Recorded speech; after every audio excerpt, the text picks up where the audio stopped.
마음 쉼터에 오신 여러분, 환영합니다. 여러분, 인생에서 결코 지워지지 않을 상처를 안고 살아가고 계신가요? 성장통이라는 이름으로 삼키기엔 너무나도 값비싼 대가를 치러야 했던 기억. 제 이야기는 바로 그런 기억에서 시작됩니다. 모든 것이 무너져 내렸던 그날, 지독한 폭우가 쏟아지던 어느 오후였습니다.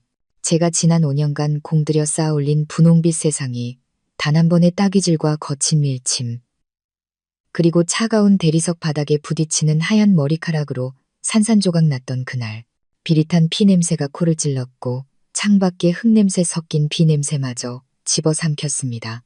저는 바닥에 주저앉아 눈앞에 쓰러져 있는 여인을 만지지도 못한 채 손만 떨고 있었습니다.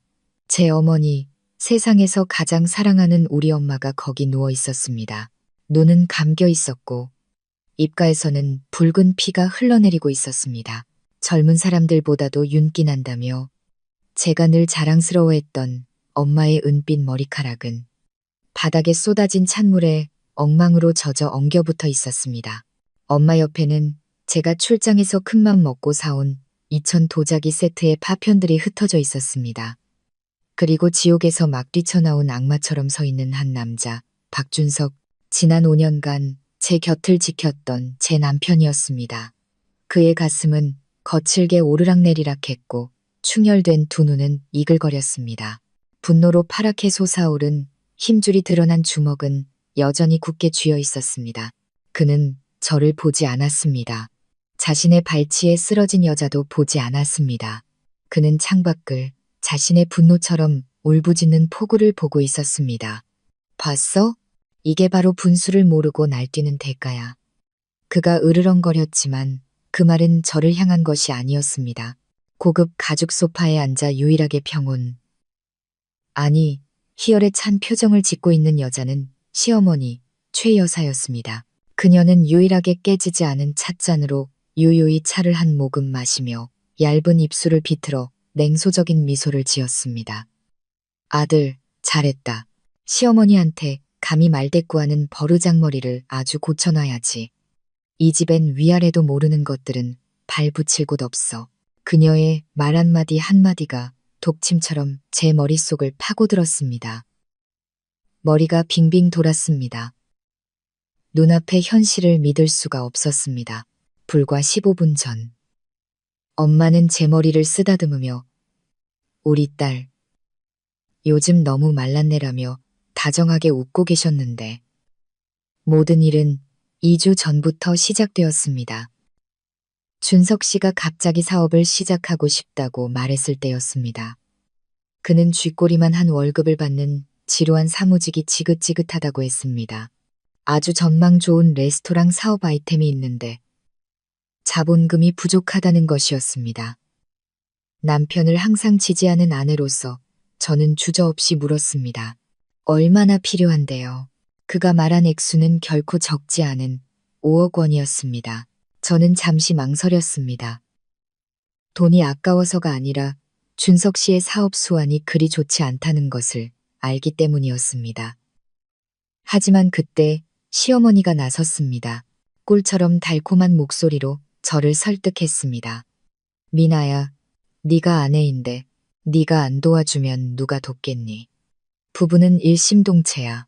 나중에 준석이가 성공하면 그 복 다 네가 받는 거란다. 저는 거의 넘어갈 뻔했습니다. 제 예금을 깨서 그에게 줄 생각이었습니다. 하지만 문제는 그들이 현금을 원하지 않으면서부터 시작되었습니다. 그들은 다른 것을 원했습니다. 아버지가 돌아가시기 전 어머니께 남겨주신 양평의 땅. 그 땅은 단순한 재산이 아니었습니다. 제 어린 시절의 추억이 깃든 곳이자 어머니가 노후에 작은 집을 짓고 살려던 꿈이었습니다. 시어머니는 현금을 주면 준석이가 금방 다 써버릴 거라고 했습니다. 차라리 그 땅의 명의를 이전해주면 그 땅을 담보로 은행에서 대출을 받아 사업을 할 거라면서요. 그래야 책임감을 느끼고 더 열심히 할 거라는 논리였습니다. 언뜻 들으면 그럴듯했지만 그 속에는 재산을 날로 빼앗으려는 뻔뻔한 속셈이 숨어 있었습니다. 저는 단호하게 거절했습니다. 그건 우리 엄마의 유일한 재산이었고 제가 처분할 권리가 없었습니다. 그리고 그것이 오늘 비극의 이유가 되었습니다. 소식을 들은 엄마는 걱정이 되어 시골에서 저를 보러 올라오셨습니다. 그저 시댁 식구들과 터놓고 이야기하며 당신의 마음을 이해시키고 싶으셨을 뿐입니다. 하지만 대화는 말다툼으로 번졌습니다. 최 여사는 입에 담지 못할 독한 말로 엄마를 모욕했습니다. 어디 시골뜨기가 와서 인색하게 구냐. 딸 자식 키워봤자 친정에다 재산 빼돌릴 궁리나 한다고요. 평생을 교사로 살아오며 온화하셨던 엄마는 그 모욕을 참지 못하고 몇 마디 반박하셨습니다. 그러자 최 여사의 효자 아들 박준석이 자기 엄마를 지킨다며 거리낌 없이 손을 쓴 것입니다. 엄마, 정신 좀 차려보세요. 저는 절망 속에서 소리치며 엄마를 흔들었지만 엄마는 미동도 없었습니다.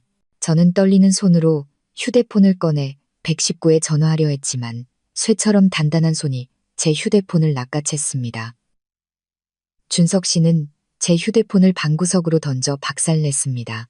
누구한테 전화해 이 일을 키우겠다고?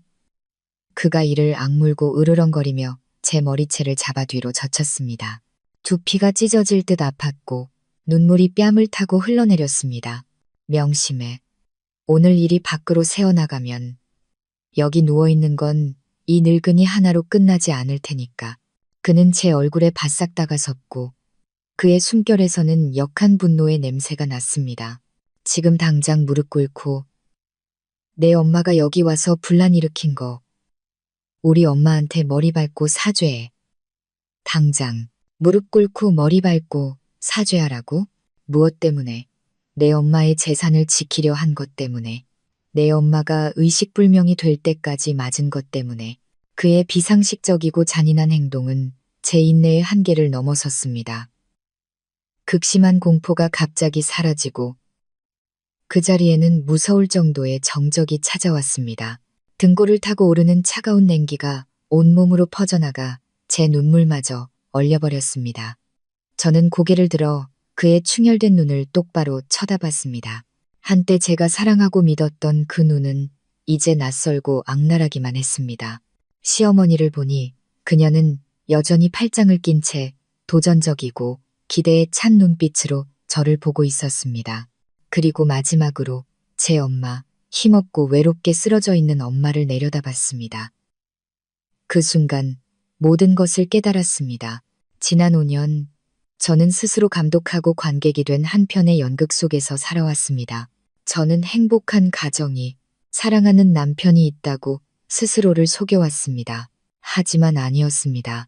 저는 그저 꼭두각시 돈 나오는 기계에 불과했습니다.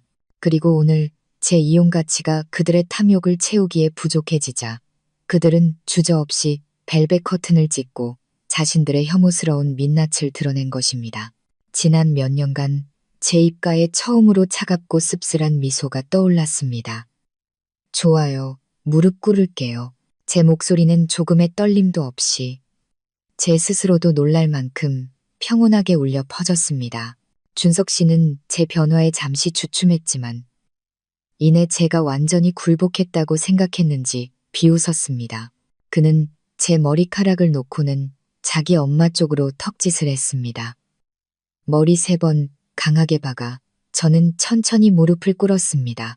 부드러운 실크 원피스가 바닥에 파편에 스쳤지만 아픔을 느끼지 못했습니다. 저는 고개를 숙였습니다.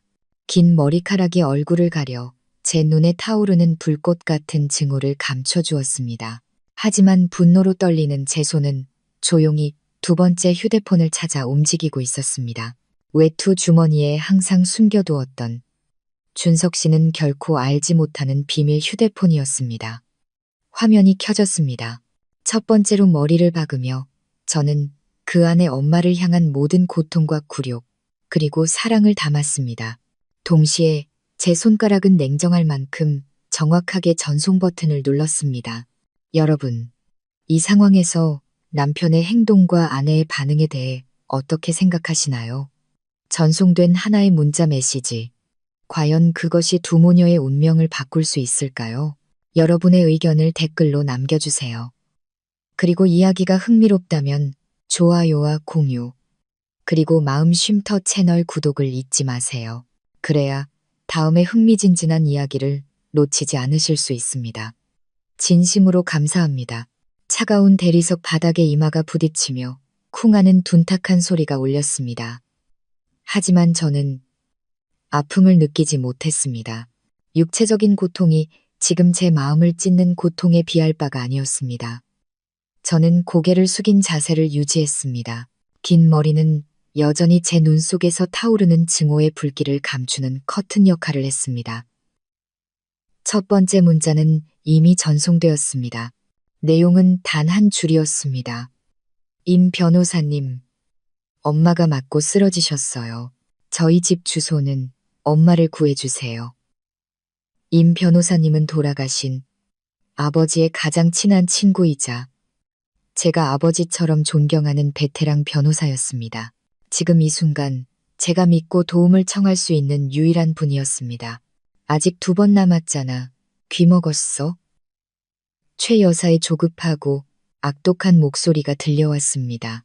그녀는 여전히 소파에 다리를 꼬고 앉아 마치 재미있는 연극을 보듯 제가 굴욕당하는 장면을 즐기고 있었습니다.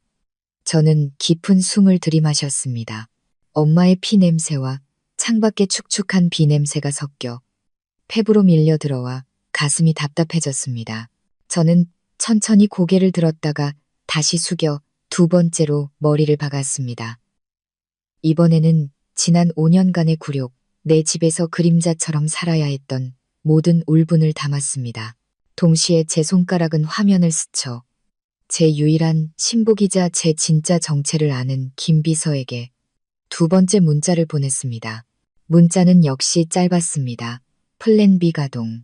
박준석 이름으로 된 모든 보조 카드, 계좌 즉시 동결시켜. 저는 이 문자를 받는 즉시 5분 안에 제가 준석 씨에게 아낌없이 제공했던 모든 자금줄이 완전히 끊길 것을 알고 있었습니다. 그는 빈털털이라는 본래의 모습으로 돌아갈 것입니다. 저는 준석 씨의 시선이 제 등에 꽂혀 있는 것을 느꼈습니다. 아마 그는 자신보다 항상 잘났다고 생각했던 아내를 짓밟는 권력감에 도취해 있겠지요. 그는 제가 방금 박은 2번의 머리가 그의 인생에 치명타를 날렸다는 사실을 꿈에도 모를 것입니다. 마지막 것 빨리 끝내. 그래야 사람 불러서 저 골칫덩어리 치우지. 최 여사의 목소리가 다시 들려왔습니다. 이번에는 제 엄마를 골칫덩어리라고 부르는 비아냥까지 섞여 있었습니다. 가슴 속에서 화산이 폭발할 것 같았습니다. 저는 이를 악물고 모든 증오와 경멸을 마지막 머리밟기에 쏟아부었습니다. 이번에는 단순히 바닥에 머리를 박는 것이 아니었습니다. 이 결혼에 대한 모든 미련과 환상을 완전히 끝장내는 것이었습니다. 3번째 문자. 마지막 문자는 임 변호사님의 친한 친구가 중요한 직책을 맡고 있는 은행의 특별번호로 전송되었습니다. 박준석 명의 신용카드 및 계좌, 최근 2년 치거래, 내역 전부 요청. 보안 파일로 임 변호사님께 전송. 3번의 머리 밟기, 3개의 문자 메시지. 모든 것은 소름 끼치는 침묵 속에서 완벽하게 실행되었습니다. 저는 천천히 고개를 들었습니다.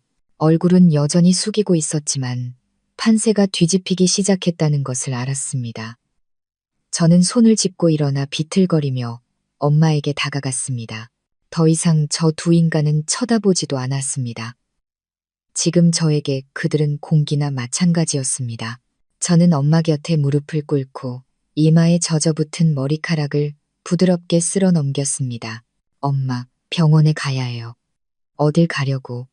준석 씨가 제 앞을 막아섰습니다. 그의 눈에는 제 기이할 정도의 침착함에 대한 의심이 가득했습니다. 비켜, 저는 낮게 으르렁거렸습니다. 제 목소리는 더 이상 두려움에 떨리지 않았고 칼날처럼 차가웠습니다. 공무집행방해 죄까지 추가되고 싶지 않으면 그가 미간을 찌푸렸습니다. 공무집행? 무슨? 바로 그때 밖에서 요란한 사이렌 소리가 점점 더 가깝고 선명하게 들려왔습니다. 평범한 구급차 사이렌이 아니었습니다. 경찰차의 급박하고 위험 있는 소리였습니다. 준석 씨와 최 여사의 의기양양했던 얼굴이 순식간에 굳어지며 창백해졌습니다. 그들은 서로를 쳐다보고 다시 저를 쳐다봤습니다. 눈에는 당황과 불신이 가득했습니다. 네가 감히 경찰에 신고를 해. 준석 씨가 말을 더듬었습니다. 저는 그저 차갑게 비웃었습니다. 평생 그가 잊지 못할 미소일 것이라는 걸 알았습니다. 저는 대답하지 않았습니다. 대답할 필요도 없었습니다. 고급 빌라의 현관문이 밖에서 누군가에 의해 거세게 두드려졌습니다. 빗소리를 압도할 만큼 요란하고 강력한 노크 소리였습니다. 두꺼운 나무 문을 뚫고 났고 단호한 목소리가 들려왔습니다. 경찰입니다. 문 여세요. 준석 씨와 최 여사 모두 화들짝 놀라며 종이처럼 하얗게 질렸습니다. 최 여사는 저를 향해 떨리는 손가락질을 하며 입을 뻐끔거렸지만 말을 잇지 못했습니다. 준석 씨는 막다른 골목에 몰린 짐승처럼 증오와 극심한 공포가 뒤섞인 눈으로 저를 쳐다봤습니다. 그는 그토록 순종적이던 어린 양이 어떻게 눈 깜짝할 사이에 늑대로 변할 수 있었는지 이해하지 못했습니다. 문이 열리지 않자 밖의 사람들은 인내심을 잃었습니다. 쾅 하는 소리와 함께 비싼 원목 문이 부서져 열렸습니다. 경찰 제복과 사복을 입은 사람들이 빠르게 안으로 쏟아져 들어왔습니다. 선두에는 중년의 남성이 서 있었습니다. 키가 크고 강인한 인상에 단정한 정장 차림이었지만 압도적인 기세가 느껴졌습니다. 임 변호사님이었습니다. 변호사님은 준석 씨 모자에게는 눈길도 주지 않고 바닥에 쓰러져 있는 여인에게 시선을 고정했습니다. 그는 서둘러 달려와 엄마 곁에 무릎을 꿇었습니다. 은숙 씨, 이게 어떻게 된 일이오? 그의 목소리는 걱정과 분노로 떨렸습니다. 그 뒤로 구급대원 2명이 들것을 들고 따라 들어왔습니다. 그들은 신속하고 전문적으로 엄마에게 응급처치를 시작했습니다. 그제야 준석 씨와 최 여사는 정신을 차렸습니다. 최 여사가 고래고래 소리를 질렀습니다. 당신들 누구야? 누가 당신들 멋대로 남의 집에 쳐들어오래? 여긴 사적인 공간이야. 법도 몰라? 젊은 경찰관 한 명이 앞으로 나서며 서류 한 장을 내밀었습니다. 목소리는 차가웠습니다. 폭행 및 상해 사건 신고가 접수되었습니다. 긴급 수색 영장입니다. 협조해 주시죠. 최 여사는 입이 얼어붙었고 온몸을 부들부들 떨었습니다. 준석 씨는 마지막 발악을 했습니다. 오해입니다. 그냥 오해예요. 이건 저희 집안일입니다. 장모님께서 발을 헛디뎌 넘어지신 것뿐입니다. 발을 헛디뎌 넘어져. 임 변호사님이 일어서며 충혈된 눈으로 준석 씨를 쏘아봤습니다. 발을 헛디뎠는데 얼굴에 멍이 들고 입가에서 피가 흐른단 말인가? 의식불명인데도 우리가 애들인 줄 아나? 변호사님은 경찰관을 향해 단호하게 말했습니다. 경찰관님, 저는 서민아 씨의 법률 대리인 임철호 변호사입니다. 박준석 씨와 최 여사 씨를 제 의뢰인의 어머니인 오은숙 씨에 대한 상해 혐의로 정식 고발합니다. 즉시 현장 조서 작성 및 긴급 체포를 요청합니다. 엄마는 들것에 실려 구급차로 옮겨졌습니다. 제가 따라가려 하자 임 변호사님이 저를 붙잡았습니다. 미나야, 너는 여기 남아. 병원 일은 내가 사람 붙여놨으니 걱정 말고. 네가 가장 중요한 증인이야. 진술해야 한다. 저는 빗속으로 사라지는 구급차를 보며 속이 타들어가는 것 같았습니다. 하지만 변호사님 말씀이 옳았습니다. 지금은 약해질 때가 아니었습니다. 저는 두려움에 떨고 있는 저 두 인간을 마주 보기 위해 돌아섰습니다. 제 싸움은 이제 막 시작된 것이었습니다. 막강한 변호사의 등장으로 시댁 식구들의 운명은 어떻게 될까요? 그리고 엄마는 과연 위기를 넘길 수 있을까요? 제 화려했던 거실은 이제 임시신문실과 다를 바 없었습니다. 향긋한 차 향기는 긴장감으로 가득 찬 공기로 대체되었습니다. 최 여사는 소파에 주저앉아 평소의 오만한 모습은 온데간데없고 넉나간 창백한 얼굴로 가끔씩 몸을 부르르 떨 뿐이었습니다. 준석 씨는 벽에 기댄 채 고개를 숙이고 있었고 두 손은 등 뒤로 수갑이 채워져 있었습니다. 그는 감히 고개를 들어 저를 보지도 임 변호사님의 칼날 같은 눈을 마주치지도 못했습니다. 경찰관들은 조심스럽게 증거를 수집하고 있었습니다. 깨진 찻잔 조각, 박살난 제 휴대폰, 그리고 가장 중요한 바닥의 엄마 핏자국까지. 저는 그들 맞은편에 앉아 조금도 보태거나 빼지 않고 모든 사건의 전말을 침착하게 진술했습니다. 땅을 빼앗으려던 음모, 최 여사의 모욕적인 언사, 준석 씨의 폭행. 제가 한마디 한마디 할 때마다 준석 씨의 얼굴이 조금씩 더 하얗게 질려가는 것을 보았습니다. 최 여사는 훌쩍거리며 울기 시작했습니다. 제가 너무나 익숙하게 봐왔던 악어의 눈물이었습니다. 억울해요, 경찰관 아저씨. 제가 언제 그 사람을 때렸다고 그래요. 자기가 미끄러져 넘어진 거라니까요. 우리 준석이는 그냥 엄마 걱정에 목소리가 좀 커졌을 뿐이에요. 이민아라는 애가 시어머니를 미워해서 우리 가족을 함정에 빠뜨리려고 거짓말하는 거예요. 그녀의 연기는 정말 실감났습니다. 애절한 목소리, 눈물이 그렁그렁한 눈. 만약 제가 당사자가 아니었다면 저 역시 마음이 흔들렸을지도 모릅니다. 하지만 임 변호사님은 쉬운 관객이 아니었습니다. 변호사님은 옅은 미소를 짓더니 가방에서 작은 녹음기 하나를 꺼내 테이블 위에 올려놓았습니다. 경찰관님들, 다행히도 오늘 가족 간의 대화가 전부 녹음되어 있습니다. 누가 거짓말을 하는지 다 같이 한번 들어보시죠. 변호사님이 재생 버튼을 눌렀습니다. 최 여사의 모욕적인 말부터 준석 씨의 고함, 무언가 부딪히는 소리와 엄마의 고통스러운 비명까지 모든 것이 조용한 거실에 생생하게 울려 퍼졌습니다. 최 여사의 얼굴은 창백해지다 못해 잿빛으로 변했습니다. 그녀는 입이 얼어붙어 더 이상 한마디도 할 수 없었습니다.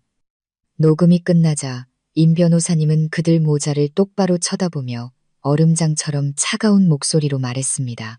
이 증거의 증인 진술, 그리고 오은숙 씨의 상해 진단 결과까지 더하면 상해 혐의는 빼도 박도 못할 겁니다. 두 분은 이제 수사기관에서 조사받을 준비나 하시는 게 좋을 겁니다. 초동 진술을 받고 현장 조서를 작성한 후 경찰은 준석 씨와 최 여사를 경찰서로 연행했습니다. 끌려가기 전 준석 씨는 저를 돌아봤습니다. 그의 눈에는 더 이상 분노가 아닌 처참할 정도의 애원이 담겨 있었습니다. 미나야, 나 좀 구해줘. 그가 속삭였습니다.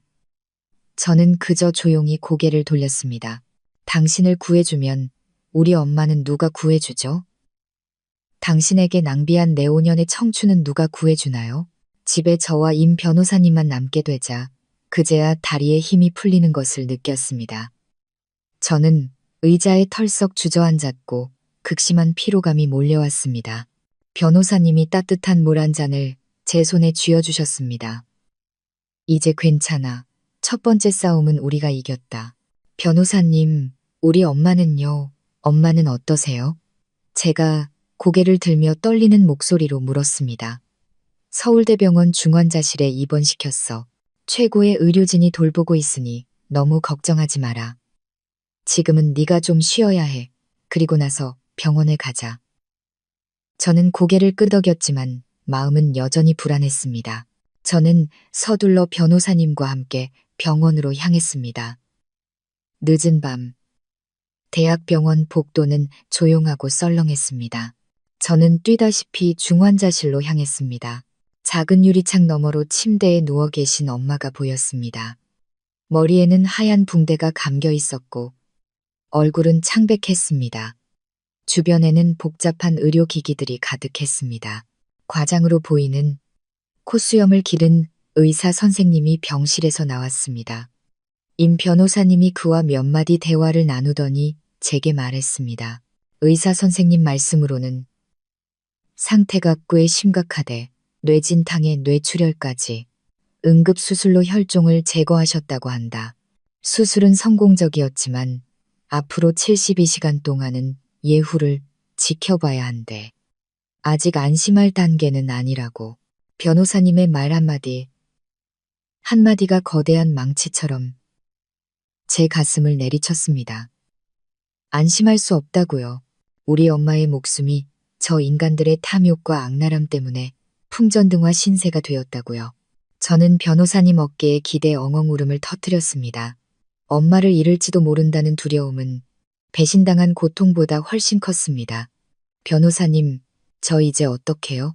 진정해. 넌 강해져야 해. 지금 엄마한테는 네가 필요해. 우리는 의사 선생님을 믿어야 한다. 그때 간호사 한 분이 허둥지둥 달려왔습니다. 임 변호사님. 서민아 씨 보호자시죠?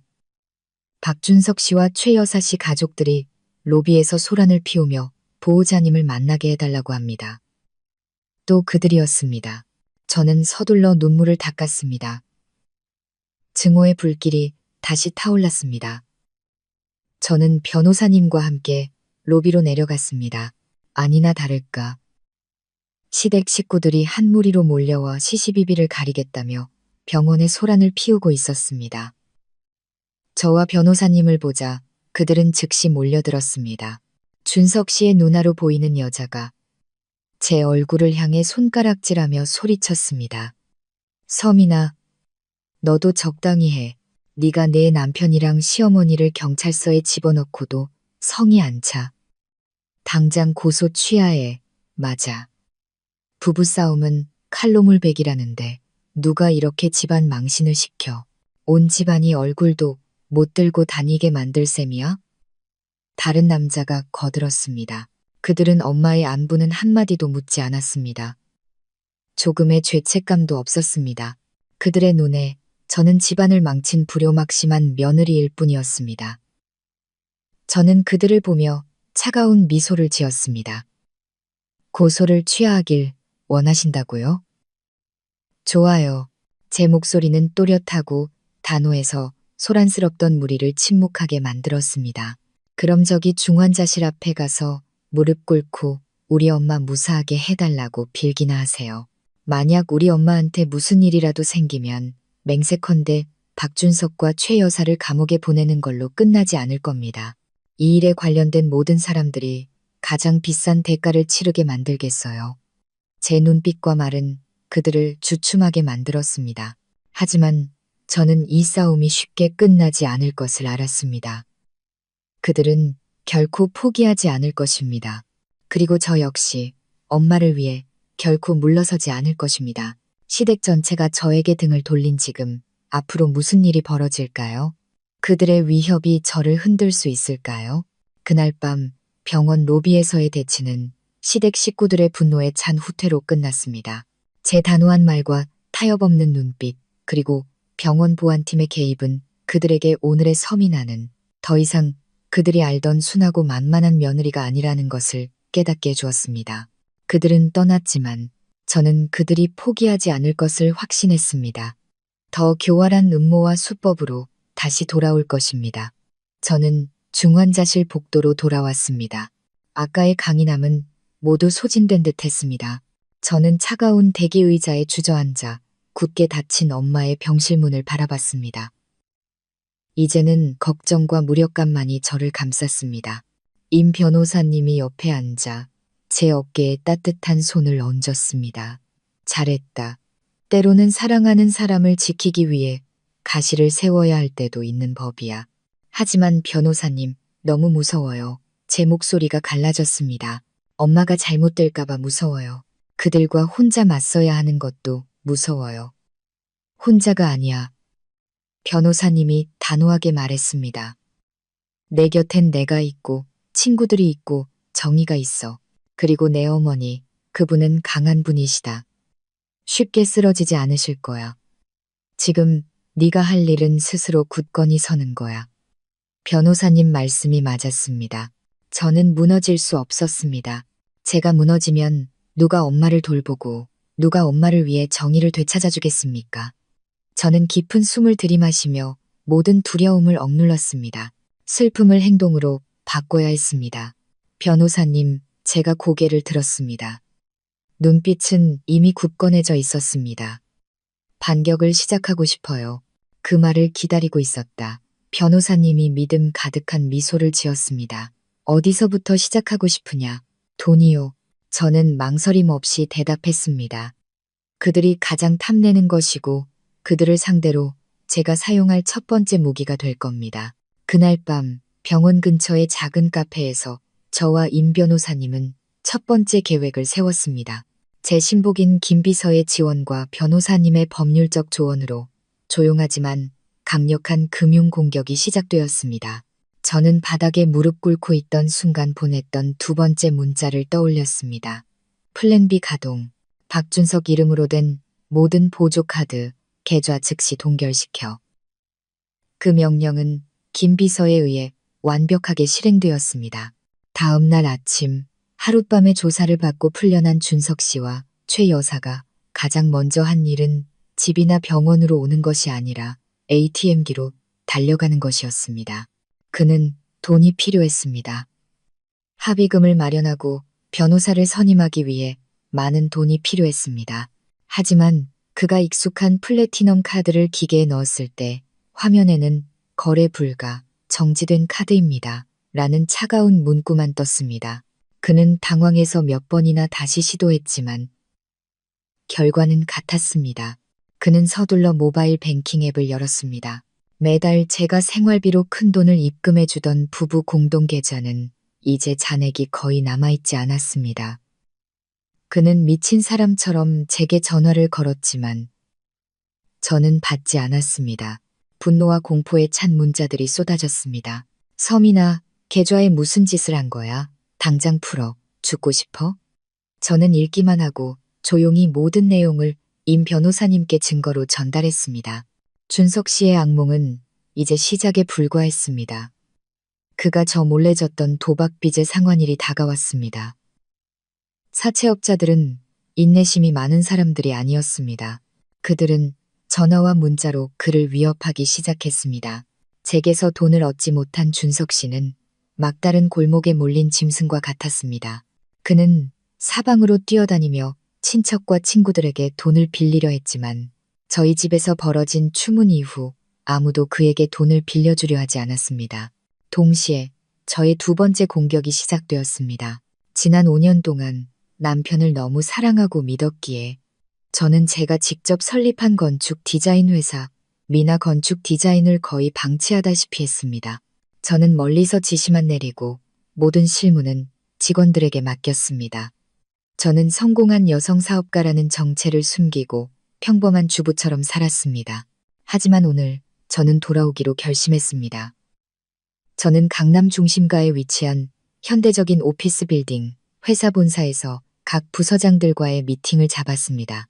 제가 세련된 비즈니스 정장 차림에 머리를 깔끔하게 올려 묶고 나타나자 모든 직원들이 놀랐습니다. 그들은 좀처럼 모습을 드러내지 않던 소박하고 온화한 사장님의 모습에 익숙해져 있었습니다. 회의실에서 저는 창업 초기부터 함께해온 핵심 인력들 앞에 섰습니다. 제 목소리는 또렷하고 단호했습니다. 여러분, 제가 돌아왔습니다. 오늘부터 제가 회사의 모든 운영을 직접 지휘하겠습니다. 동면기는 끝났습니다. 이제 미나 건축 디자인이 폭발적으로 성장할 때입니다. 저의 복귀는 회사 전체에 새로운 활기를 불어넣었습니다. 모두가 그 어느 때보다 열정적이고 단호한 정신으로 일했습니다. 물론 이 소식은 준석 씨의 귀에도 들어갔습니다. 그는 헬쑥한 얼굴에 헝클어진 옷차림으로 회사를 찾아왔습니다. 제 사무실로 쳐들어와 남편으로서의 권리를 주장하고 회사의 절반을 내놓으라며 난동을 부리려 했지만 그는 안내 데스크에서부터 제지당했습니다. 임 변호사님이 저를 위해 특별히 고용한 전문 보안팀이 그를 부드럽지만 단호하게 건물 밖으로 내보냈습니다. 그는 소리치고 욕설을 퍼부었지만 돌아오는 것은 행인들의 동정 어린 시선과 건물의 차가운 유리문뿐이었습니다. 그의 비참한 모습은 보안 카메라에 고스란히 녹화되었습니다. 그날 저녁 임 변호사님이 서류 뭉치 하나를 가져왔습니다. 내 세 번째 문자의 결과물이다. 변호사님이 두꺼운 서류 뭉치를 테이블 위에 올려놓으며 말했습니다. 저는 서류를 펼쳐보았습니다. 그것은 지난 2년간의 준석 씨의 모든 거래 내역서였습니다. 제 눈앞에서 춤추는 숫자들은 그가 도박빚을 졌다는 사실보다 더 끔찍한 진실을 폭로하고 있었습니다. 매달 개인적인 지출 외에 결코 적지 않은 고정 금액이 이채영이라는 이름의 계좌로 이체되고 있었습니다. 심장이 멎는 듯 했습니다. 낯선 이름이었습니다. 그와 함께 명품 가방, 고가의 보석, 5성급 리조트로의 여행 등 사치품 결제 영수증이 줄줄이 첨부되어 있었습니다. 모든 것이 제가 그에게 발급해준 보조 신용카드로 결제되었습니다. 저는 힘들게 일하며 한 푼 두 푼 아꼈는데 그는 제 피땀 어린 돈으로 다른 여자를 먹여 살리고 있었습니다. 이 배신은 칼 한 자루가 아니라 수천 개의 칼날이 동시에 제 심장을 찌르는 것과 같았습니다. 병원에 계신 엄마의 육체적 고통과 지금 제가 느끼는 정신적 고통, 모든 것이 같은 가족에 의해 야기되었습니다. 피의 빚, 사랑의 빚, 돈의 빚. 저는 손을 꽉 쥐었고 손가락 마디가 하얗게 질렸습니다.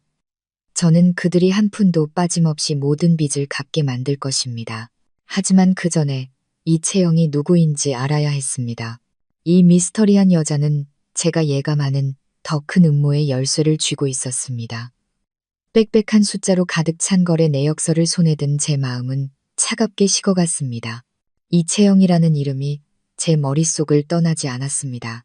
그것은 제가 전혀 알지 못하는 사이, 지난 2년 동안 제 결혼 생활과 함께 존재해온 보이지 않는 유령과 같았습니다.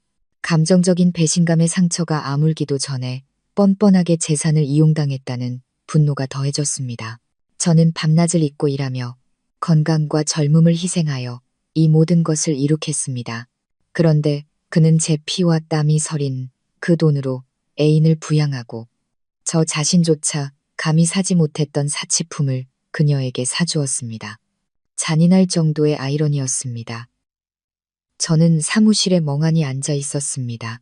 밤이 되자 서울의 불빛이 화려하게 켜졌지만 제 눈에는 잿빛으로만 보였습니다. 저는 그 여자가 누구인지 알아야 했습니다. 그녀는 단순히 돈을 받는 애인 역할 외에 준석 씨의 인생에서 어떤 역할을 하고 있을까요? 왜 그는 그녀를 위해 모든 것을 걸고 심지어 우리 엄마에게까지 손을 댈 수 있었을까요? 변호사님, 부탁드릴 일이 하나 더 있어요. 저는 임 변호사님께 전화를 걸었습니다. 목소리는 다시 평정을 찾았지만 그 속의 냉정함은 듣는 사람을 오싹하게 만들기에 충분했습니다. 이채영이라는 여자에 대한 모든 것을 알고 싶어요. 신상, 가족, 직업, 그리고 가장 중요한 건 박준석과의 진짜 관계예요. 알겠다. 넌 어머니 걱정이나 해. 이 일은 나한테 맡겨라. 수학이 넘어 변호사님의 목소리는 언제나처럼 든든한 보증수표 같았습니다. 변호사님의 조사 결과를 기다리는 동안 저는 미친 듯이 일에 몰두했습니다. 바쁨으로 마음의 고통과 공허함을 잊고 싶었습니다. 저의 복귀는 미나 건축 디자인에 큰 활력을 불어넣었습니다. 새로운 프로젝트가 연이어 계약되었고 제 디자인은 전문가들로부터 찬사를 받았습니다. 저는 부엌 한 구석에 맴도는 주부가 아닌 재능 있는 건축가로서의 제자리를 되찾고 있었습니다. 병원에 계신 엄마의 상태도 긍정적인 변화를 보였습니다. 위독한 고비를 넘기고 일반 회복실로 옮겨졌습니다. 아직 혼수 상태였지만 생체 신호는 안정되었습니다. 매일 퇴근 후 저는 병원으로 가 엄마의 침대 곁에 앉아 마른 손을 잡고 일에 대해 제 계획에 대해 이야기해드렸습니다. 저는 엄마가 들을 수 있다고 제 말이 엄마가 빨리 깨어나는데 가장 좋은 약이 될 것이라고 믿었습니다. 한편 시댁 식구들은 잠잠해진 듯 했습니다. 아마도 저의 선제 공격 이후 대책을 찾기 위해 숨을 고르고 있는 것이겠지요. 하지만 저는 이 침묵이 폭풍 전의 고요함처럼 일시적인 것임을 알았습니다. 그리고 그 폭풍은 어느 날 오후 임 변호사님으로부터 전화를 받았을 때 찾아왔습니다. 미나야, 결과가 나왔다. 마음의 준비를 하는 게 좋을 것 같다. 변호사님의 목소리는 매우 심각했습니다. 지금 어디냐? 내가 그리로 갈까? 저는 조용한 카페에서 만나기로 약속했습니다. 변호사님이 오셔서 갈색 봉투 하나를 테이블 위에 올려놓았습니다. 아무 말 없이 저에게 열어보라는 눈짓만 하셨습니다. 안에는 서류 뭉치와 사진 몇 장이 들어 있었습니다. 저는 첫 번째 사진을 들었습니다. 젊고 아름다운 여자의 증명사진이었습니다. 날카로운 눈빛의 도도함이 느껴졌습니다. 이채영이었습니다. 서류를 넘겨보았습니다. 처음 정보들은 그리 특별할 것이 없었습니다. 25세, 경제학과 졸업, 현재 작은 부동산 회사의 마케팅 팀장. 하지만 가족 정보란을 읽었을 때 저는 온몸이 얼어붙는 것 같았습니다. 아버지, 이강민, 황민건설 대표. 황민건설, 끔찍할 정도로 익숙한 이름이었습니다. 기억을 더듬었습니다. 맞습니다. 약 3년 전, 채영 씨 부녀의 회사는 제 회사미나 건축 디자인이 주관하는 대형 프로젝트 입찰에 참여했었습니다. 하지만 그들의 포트폴리오는 매우 부실했고, 부실 공사와 비리에 대한 악평이 자자해서 제가 단호하게 탈락시켰습니다. 그 후 이강민 대표가 저를 몇 번 찾아와 프로젝트를 따내기 위해 거액의 뒷돈을 제안했지만 제가 단칼에 거절했던 것이 똑똑히 기억납니다.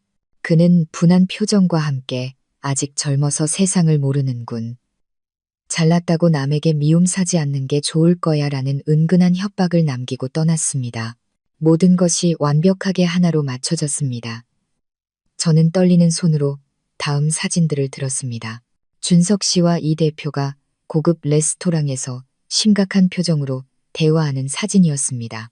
또 다른 사진에는 준석 씨와 채영 씨가 마치 함께 사업을 일구는 커플처럼 설계도면을 검토하고 있었습니다.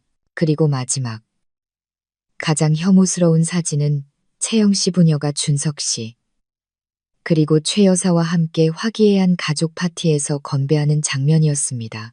모든 것이 너무나 명백해졌습니다. 이것은 단순한 불륜 관계가 아니었습니다. 이것은 체계적이고 치밀하게 계획된 음모였습니다. 채영 씨 부녀는 딸을 미끼로 준석 씨에게 접근했습니다. 돈으로 그를 꼭두각시, 즉 자신들의 스파이로 만들었습니다. 그들의 목적은 저에게 복수하고 제 회사를 빼앗는 것 외에는 다른 것이 아니었습니다. 준석 씨는 탐욕과 무능한 자의 열등감 때문에 주저없이 아내를 팔아넘기고 적과 결탁하여 가정을 파괴했습니다. 그는 몰래 미나 건축 디자인의 내부 정보를 그들에게 제공하고 그들이 제 파트너들에게 해를 끼칠 수 있도록 도왔습니다. 그의 도박빚 역시 제 돈을 빼내기 위해 그들이 꾸민 연극일 가능성이 높았습니다. 그리고 엄마에게 일어난 비극 역시 그들의 계획의 일부였을 수 있습니다. 저를 막다른 골목으로 몰아넣어 무너지게 만들고 회사를 헐값에 팔게 하려는 잔인한 계획. 저는 서류를 덮었습니다. 손발이 차갑게 식었습니다. 저는 그들의 비열함을 너무 얕봤습니다. 그들은 단순한 독사가 아니었습니다. 먹잇감을 찢어밟기 위해 기다리는 늑대 무리였습니다. 이제 알겠어요. 변호사님, 제가 고개를 들어 변호사님을 쳐다봤습니다. 제 목소리는 더 이상 떨리지 않았고 차갑고 날카로워졌습니다. 그들은 돈만 원하는 게 아니에요. 제 인생 전부를 망치고 싶은 거예요. 그렇다. 변호사님이 걱정스러운 눈빛으로 고개를 끄덕였습니다. 그리고 우리는 그들이 계획을 실행하기 전에 먼저 손을 써야 한다. 미나야. 상해죄 고소는 시작에 불과했습니다. 이제 우리는 새로운 전쟁, 비즈니스 전쟁으로 넘어가야 했습니다. 저는 제가 무엇을 해야 할지 알았습니다. 저는 방어만 하지 않을 것입니다. 저는 공격할 것입니다. 저는 이 씨 부녀와 배신자 박준석이 평생 상상도 못할 대가를 치르게 만들 것입니다. 대담하고 위험한 계획이 제 머릿속에서 구체화되기 시작했습니다. 막다른 골목에 몰린 먹잇감. 이제 이빨과 발톱을 드러내고 싸울 때였습니다. 채영 씨 부녀와 준석 씨의 음모에 대한 진실은 마치 강력한 독약과 같았습니다. 그것은 저를 죽이지 않았고 오히려 저를 더 강하고 단호하게 만들었습니다. 개인적인 고통은 강철 같은 투지로 바뀌었습니다. 저는 엄마와 저 자신뿐만 아니라 제가 피땀 흘려 일군 정신적 자식인 미나 건축 디자인을 지키기 위해 싸워야 했습니다. 저는 이런 악마 같은 연합을 이기기 위해 혼자 행동할 수 없다는 것을 알았습니다. 저에게는 재능뿐만 아니라 절대적인 충성심을 가진 동맹이 필요했습니다. 저는 회사에서 가장 힘들었던 시기를 함께 헤쳐온 핵심 인력들과 긴급 회의를 소집했습니다. 회의실에서 저는 그들에게 아무것도 숨기지 않았습니다. 준석 씨의 배신, 황민건설의 음모, 그리고 엄마의 위독한 상태까지 모든 이야기를 털어놓았습니다. 임 변호사님이 수집한 모든 증거를 테이블 위에 올려놓았습니다. 미나 건축 디자인은 지금 생사가 걸린 싸움에 직면해 있습니다. 제 목소리가 조금의 흔들림도 없이 회의실에 울려 퍼졌습니다. 그들은 저뿐만 아니라 우리 회사 전체를 삼키려 하고 있습니다. 여러분의 도움이 필요합니다. 이건 더 이상 저 혼자만의 싸움이 아니라 우리 모두의 싸움입니다. 저와 함께 싸울 준비가 되셨습니까? 회의실은 쥐 죽은 듯 조용했습니다. 모두가 서로를 쳐다보고 다시 저를 쳐다봤습니다. 그들의 눈빛은 놀라움에서 분노로, 그리고 마침내 한마음 한뜻의 결의로 바뀌었습니다. 회사의 큰형님 격인 디자인팀 민 부장님이 가장 먼저 일어섰습니다. 대표님, 말씀만 하십시오. 저희가 뭘 하면 됩니까? 그 개자식들이 감히 대표님과 우리 회사를 건드렸으니 절대 가만두지 않겠습니다. 다른 사람들도 일제히 일어나 힘찬 목소리로 외쳤습니다. 대표님을 따르겠습니다.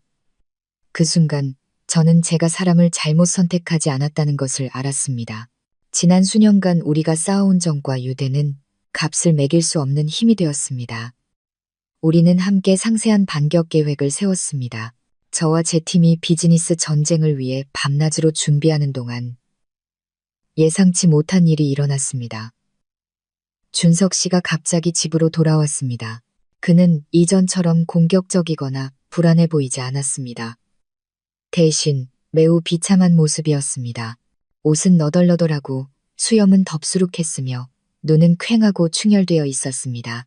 그는 집 안으로 들어오지 않고 부슬부슬 내리는 비를 맞으며 대문 앞에 무릎을 꿇었습니다. 제가 회사에서 돌아오는 길에 그 광경을 보고 멈칫했습니다. 이웃들이 이미 웅성거리며 수군대고 있었습니다.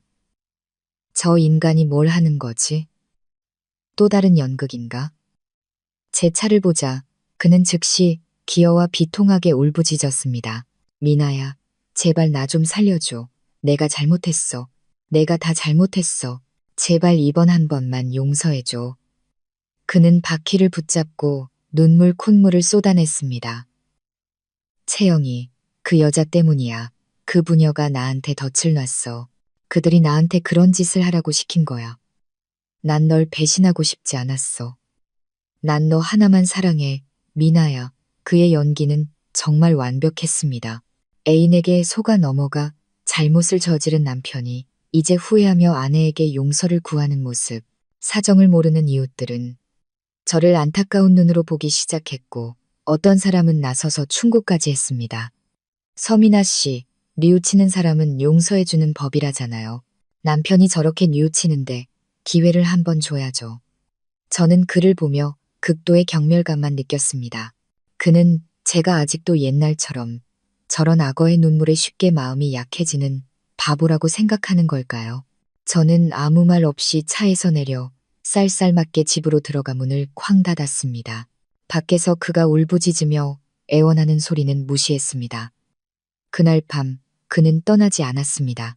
그는 그곳에 계속 무릎을 꿇고 점점 거세지는 빗줄기를 온몸으로 맞았습니다. 때때로 그는 제 이름을 부르며 우리 둘의 옛 추억을 이야기하고 얼마나 후회하는지를 늘어놓았습니다. 저는 집 안에서 커튼을 쳤지만 그의 끈질기고 섬뜩한 목소리는 계속해서 안으로 스며들었습니다. 저는 이것이 동정심을 유발하려는 연극이라는 것을 알았습니다. 그는 이웃들의 여론과 여자의 약한 마음을 이용해 저를 압박하려 했습니다. 하지만 왜 하필 지금일까요? 설마 그와 채영 씨 부녀의 계획에 차질이 생긴 걸까요? 바로 그때 임 변호사님께 전화가 왔습니다. 미나야, 방금 아주 흥미로운 소식을 들었다. 변호사님의 목소리는 매우 즐거워 보였습니다.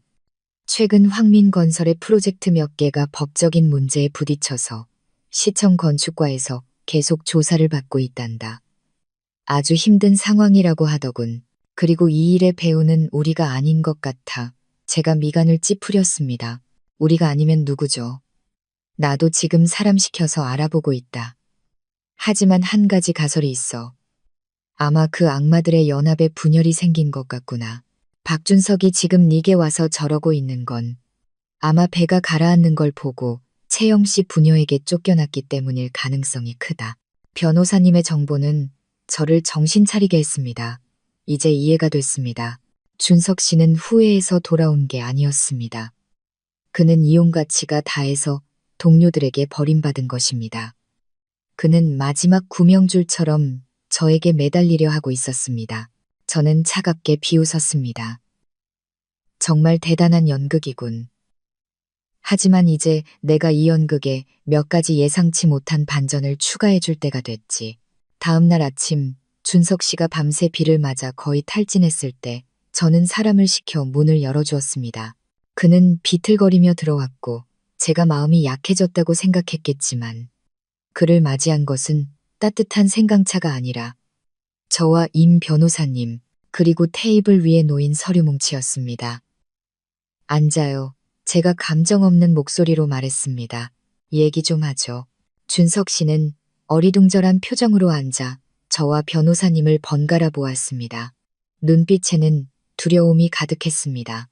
미나야, 나는 더 이상 연기할 필요 없어요. 제가 말을 끊었습니다. 당신 연기 아주 훌륭했지만 난 더 이상 순진한 관객이 아니에요. 당신이 여기 돌아온 건 후회해서가 아니라 이강민 부녀에게 버림받았기 때문이죠. 그렇죠. 준석 씨의 얼굴이 하얗게 질렸습니다. 그는 제가 모든 것을 알고 있다는 사실에 충격을 받은 듯 했습니다. 마지막 기회를 주겠어요. 박준석 씨. 제가 서류 뭉치를 그에게 밀었습니다. 그 부녀의 음모에 대해 아는 모든 것, 황민건설의 불법 행위까지 전부 털어놔요. 우리에게 협조하면 범죄 제보자로서 법의 선처를 받을 수도 있을 거예요. 하지만 그렇지 않다면 저는 말을 끝맺지 않았지만 제 눈빛이 모든 것을 말해주고 있었습니다. 준석 씨는 떨리는 손으로 서류 뭉치를 보고 다시 저를 보았습니다. 그에게 다른 선택지는 없다는 것을 알고 있었습니다. 그의 연극은 끝났고 이제 자신의 역할에 대한 대가를 치를 시간이었습니다.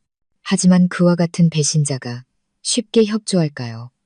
아니면 마지막 절망 속에서 또 다른 음모를 숨기고 있을까요? 범죄 제보자가 되어 선처의 기회를 얻거나 아니면 침묵을 지키고 이씨 부녀와 함께 침몰할 것인가. 박준석은 결정을 내리는데 그리 오랜 시간이 걸리지 않았습니다. 비겁하고 이기적인 그의 본성이 드러났습니다.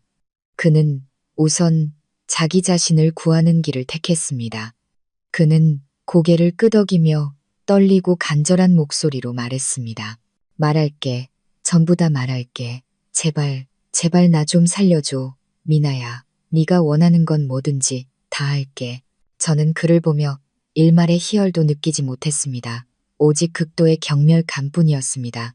아내를 쉽게 팔아넘기는 남자는 동료도 쉽게 팔아넘길 수 있는 법입니다. 당신을 살려주는 게 아니야. 임 변호사님이 감정 없는 단호한 목소리로 말했습니다. 당신 스스로를 구하는 거지. 24시간 주겠어. 아는 모든 것을 상세한 진술서로 작성해. 모든 음모, 모든 거래, 모든 증거까지. 숨기지 마. 우린 확인할 방법이 있으니까. 순순히 협조하면 고려해 보겠지만 딴 생각을 한다면 그 결과는 잘 알겠지.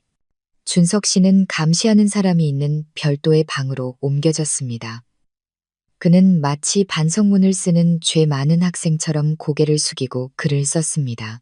그동안 저와 임 변호사님은 이채영이라는 인물에 대한 분석을 심화했습니다. 이 여자는 단순한 애인이 아니었습니다. 그녀는 중요한 연결고리이자 이강민 대표가 사용한 주요 무기였습니다. 그들을 무너뜨리기 위해서는 이 여자를 제대로 알아야 했습니다.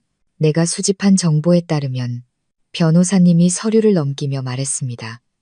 이채영은 아주 똑똑하고 야심 있는 여자야. 우수한 성적으로 졸업했지만 실력으로 성공하는 길을 택하지 않았지. 대신 미모와 교활함을 이용해 부유하고 지위 있는 남자들에게 접근했어. 변호사님이 긴 이름 목록을 가리켰습니다. 이게 그녀와 관계를 맺었던 남자들 명단이야. 대부분 성공한 사업가들이지. 그리고 공통점은 관계가 끝난 후 그들 모두 이해할 수 없는 방식으로 사업에 손해를 보거나 곤경에 처했다는 거야. 저는 깜짝 놀랐습니다. 준석 씨가 그녀의 첫 번째 먹잇감이 아니었던 것입니다. 그녀는 혼자 행동하지 않아 변호사님이 계속 말했습니다. 뒤에는 항상 아버지 이강민이 있었지. 그는 딸을 미인계로 이용해 경쟁사들의 비밀 정보를 빼내고 그들을 무너뜨렸던 거야. 박준석은 그들의 장기판에서 가장 불운하고 멍청한 졸에 불과했던 거지.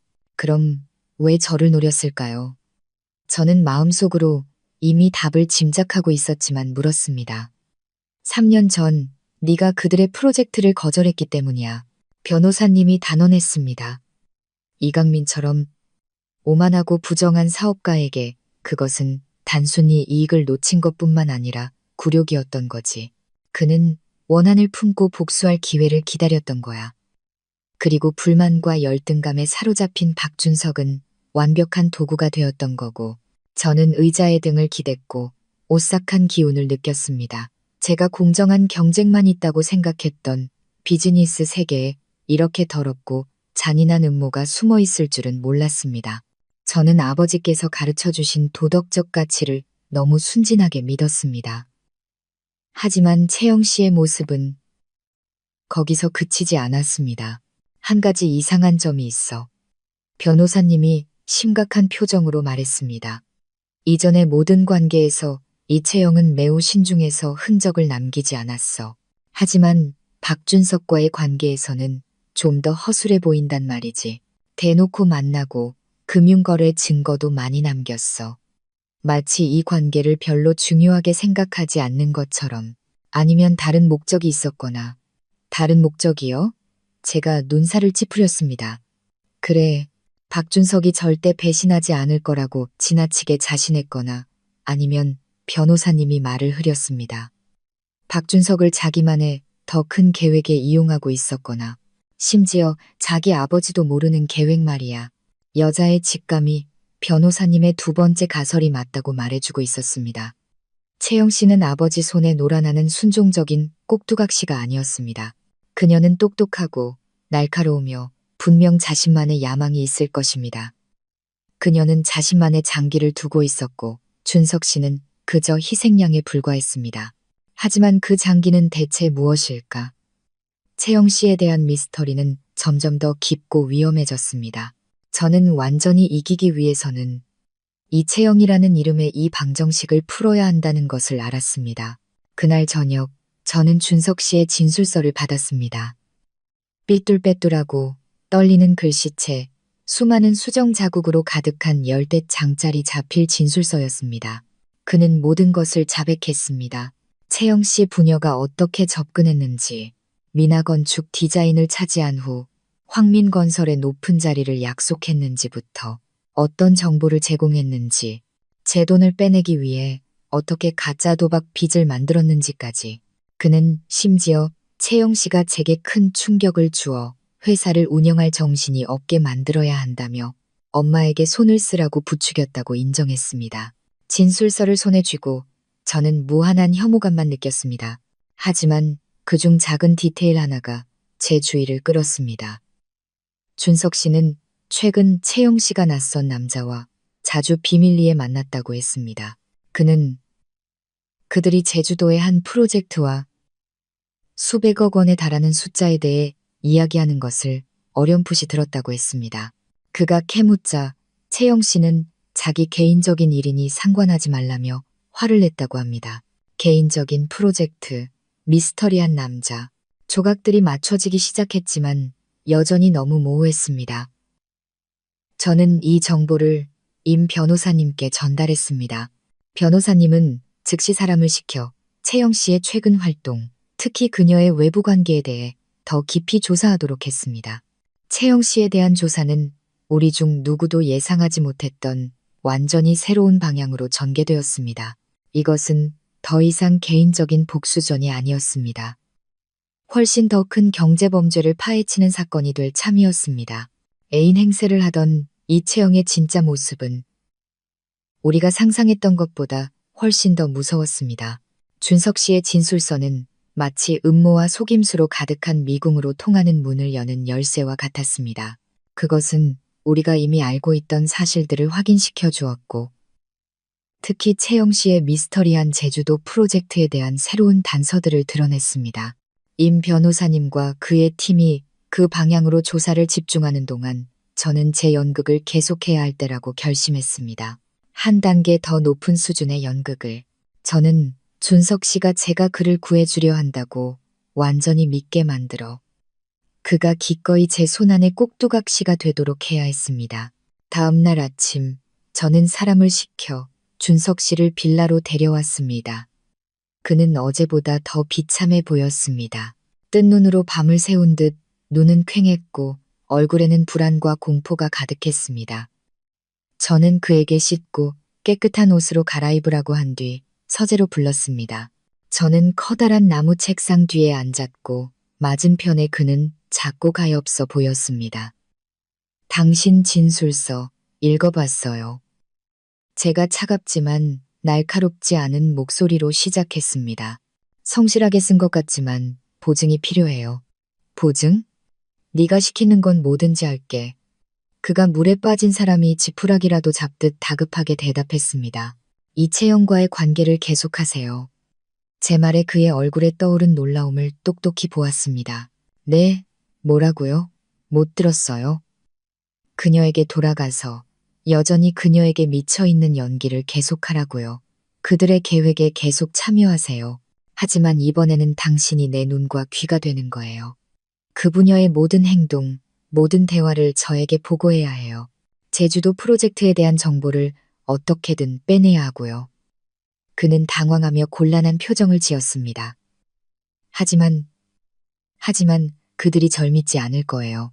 이 모든 일이 있었는데 그건 당신이 알아서 할 일이에요. 제 목소리가 날카로워졌습니다. 당신은 5년 동안 나를 속여왔잖아요. 연기력은 나쁘지 않다고 믿어요.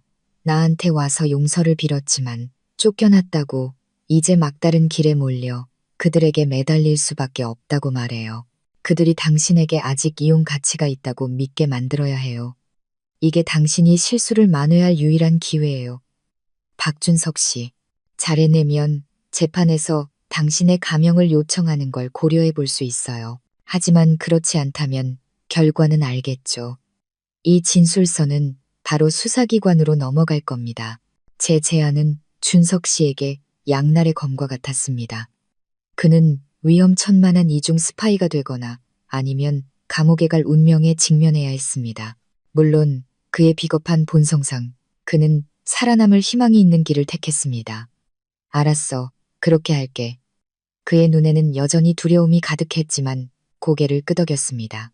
그날부터 준석 씨는 새로운 역할을 연기하기 시작했습니다. 그는 우리 집을 떠나 채영 씨를 찾아가 버림받은 불쌍한 남자의 연극을 펼쳤습니다. 오만한 채영 씨는 처음에는 의심했지만 준석 씨가 매우 순종적이고 유용하게 굴자 점점 믿게 되었습니다. 그는 그녀의 꼬리가 되어 잔심부름을 하고 운전기사 노릇을 하며 가장 중요하게는 그녀의 비밀스러운 만남을 위한 완벽한 위장막이 되어 주었습니다. 매일 밤 준석 씨는 몰래 제게 상세한 보고서를 보냈습니다. 그는 채영 씨의 통화 내용, 이강민 대표 부녀의 비밀 회의에 대해 이야기했습니다. 그는 자신의 모든 행동 역시 임 변호사님의 감시하에 있다는 사실을 몰랐습니다. 우리는 그가 이중으로 우리를 속이지 않는다는 확신이 필요했습니다. 동시에 저와 미나 건축 디자인의 팀원들도 비즈니스 전쟁에서의 반격 계획을 실행하기 시작했습니다. 준석 씨가 제공한 정보를 바탕으로 우리는 황민건설보다 한 발 앞서 나갔습니다.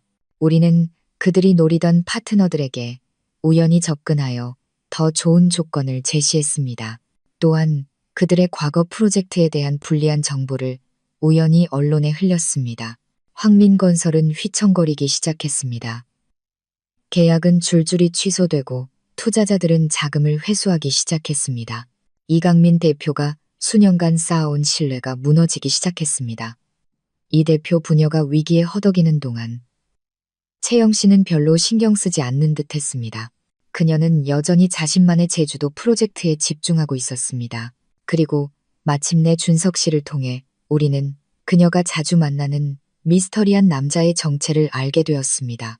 그는 싱가포르 출신의 사업가 데이비드 첸으로 부동산과 카지노 업계에서 유명한 인물이었습니다. 이 정보는 임 변호사님이 조사한 내용과 합쳐져 채영 씨의 진짜 계획에 대한 전체 그림을 그려주었습니다. 제주도 프로젝트는 평범한 부동산 프로젝트가 아니었습니다. 그것은 위장 카지노가 결합된 복합 리조트를 건설하는 프로젝트였습니다. 이것은 불법이며 규모가 매우 큰 활동이었습니다.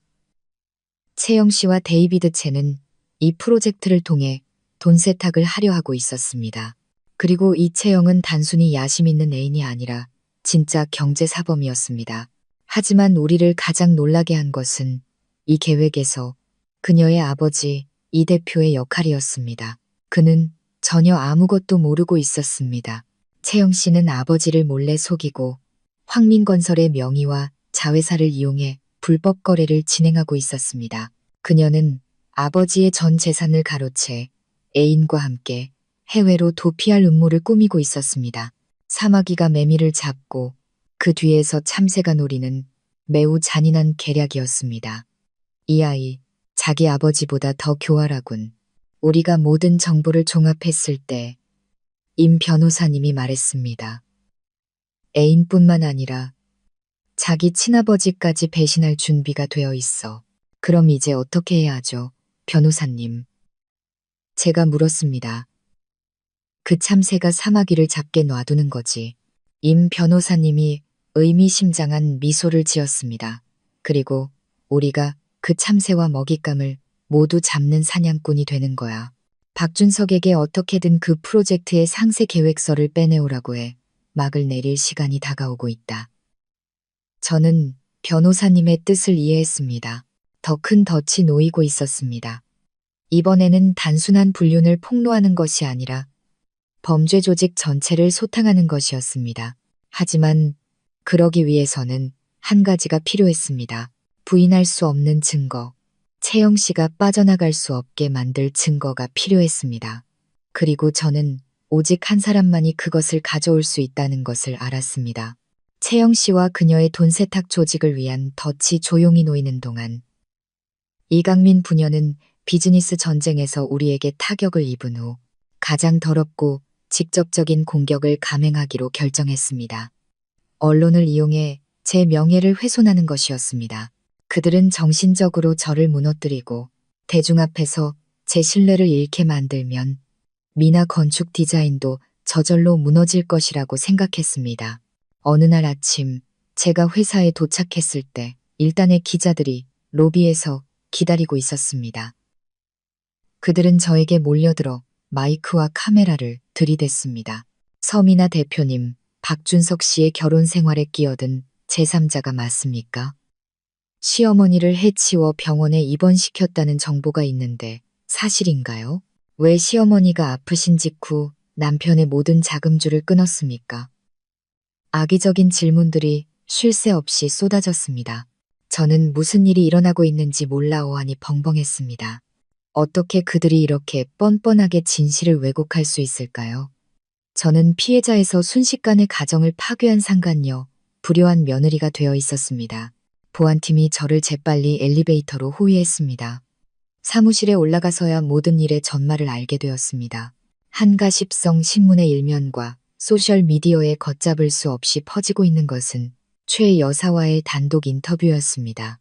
인터뷰에서 그녀는 제가 시댁에 얼마나 못되게 굴었는지 울면서 늘어놓았습니다.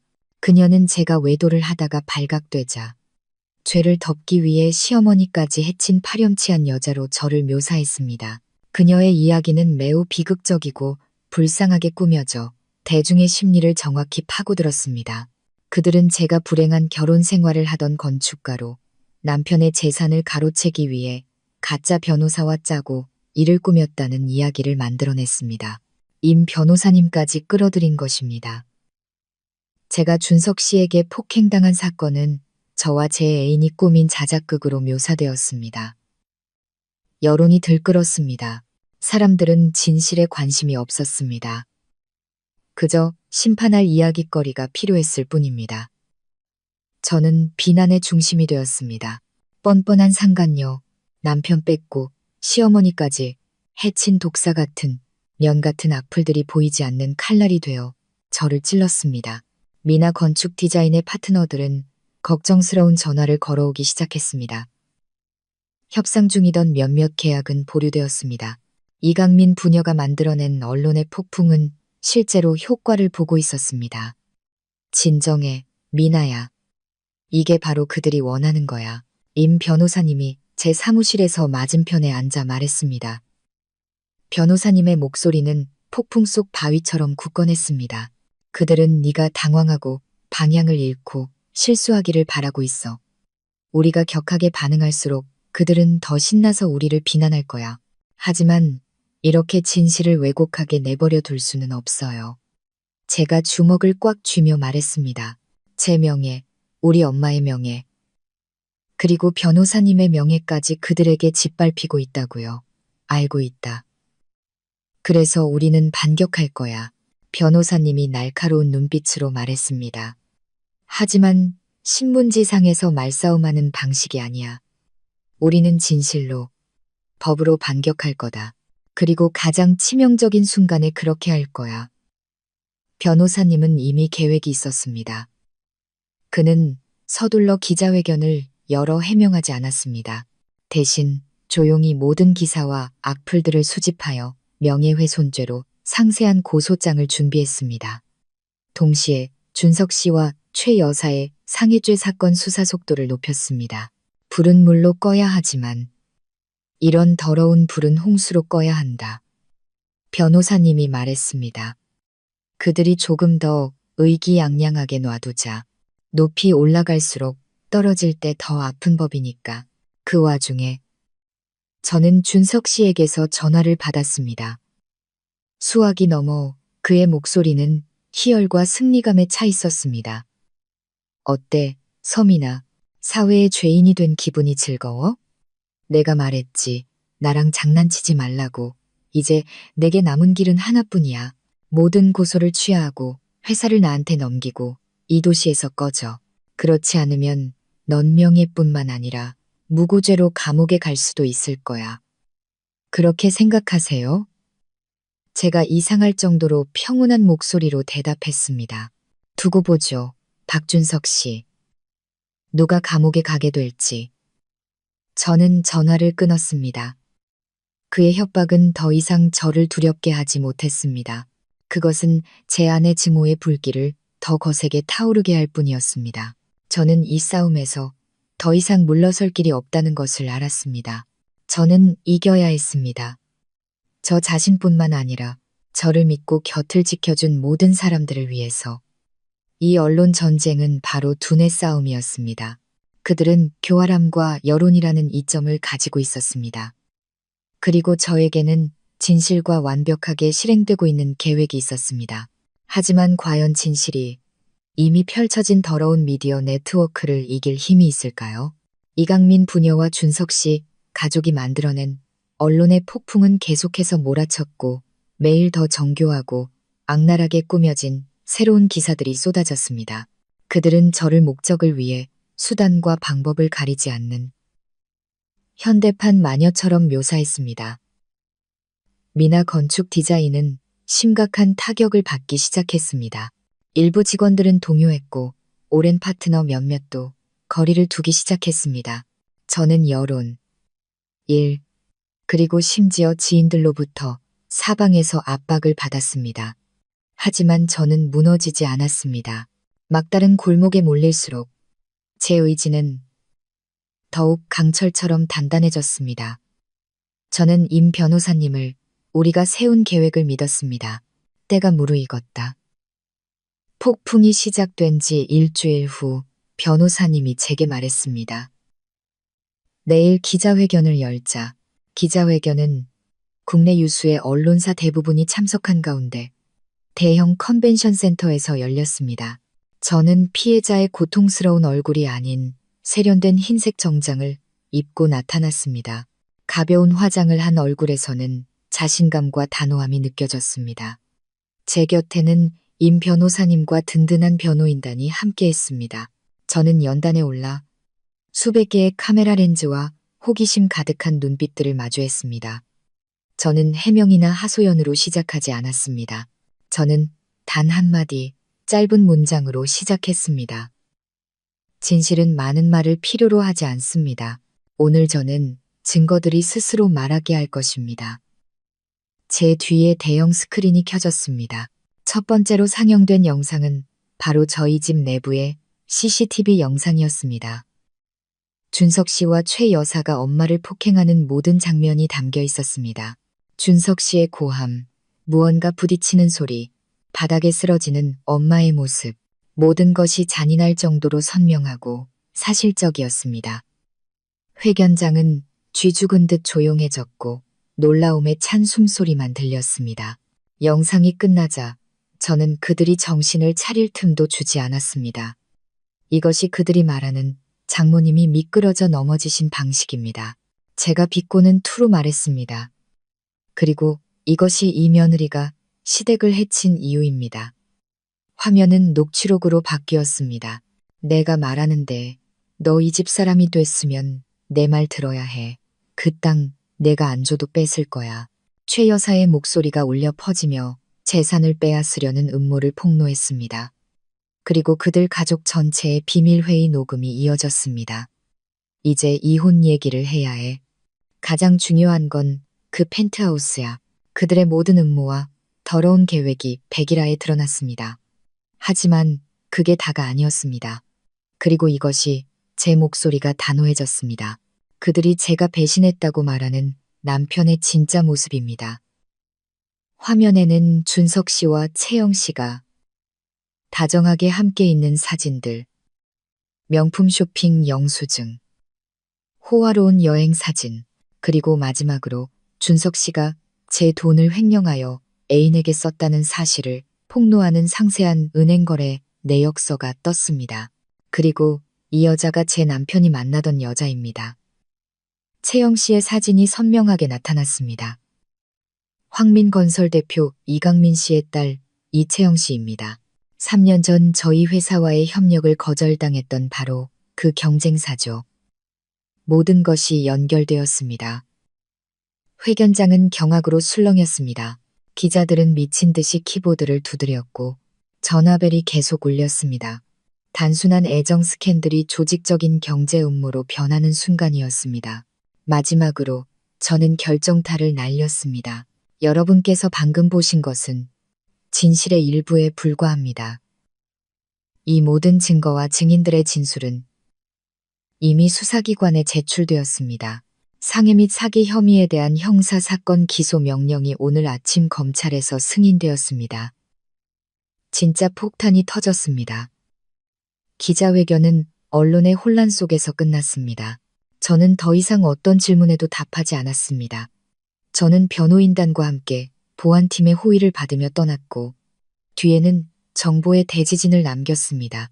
그날 오후 주요 언론들은 일제히 속보를 쏟아냈습니다. 여론은 180도 뒤집혔습니다. 대중의 분노는 이제 저를 향하지 않고 준석 씨 가족과 이강민 부녀에게 쓰나미처럼 쏟아졌습니다. 황민건설의 주가는 폭락했습니다. 파트너들은 줄줄이 계약을 취소했습니다. 이강민 대표가 수년간 쌓아온 제국이 단 하루 만에 붕괴될 위기에 처했습니다. 최 여사와 준석 씨는 경찰서로 소환되었습니다. 저의 반격은 눈부시게 성공했습니다. 하지만 저는 막다른 골목에 몰린 짐승이 가장 위험해진다는 것을 알았습니다. 이강민 부녀와 채영 씨는 그렇게 쉽게 패배를 인정하지 않을 것입니다. 비즈니스와 어둠 속에서 더 잔혹한 전쟁이 저를 기다리고 있을 것이 분명했습니다.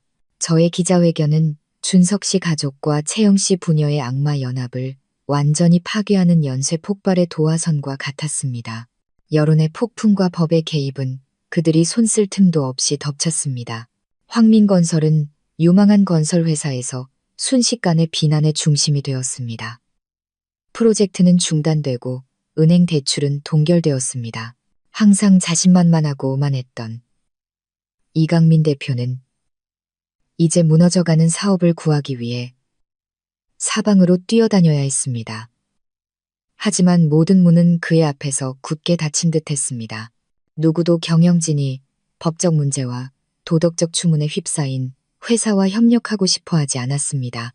이 대표가 혼란 속에서 허우적거리는 동안 그의 애지중지하는 딸 채영 씨는 또 다른 위기에 직면하고 있었습니다.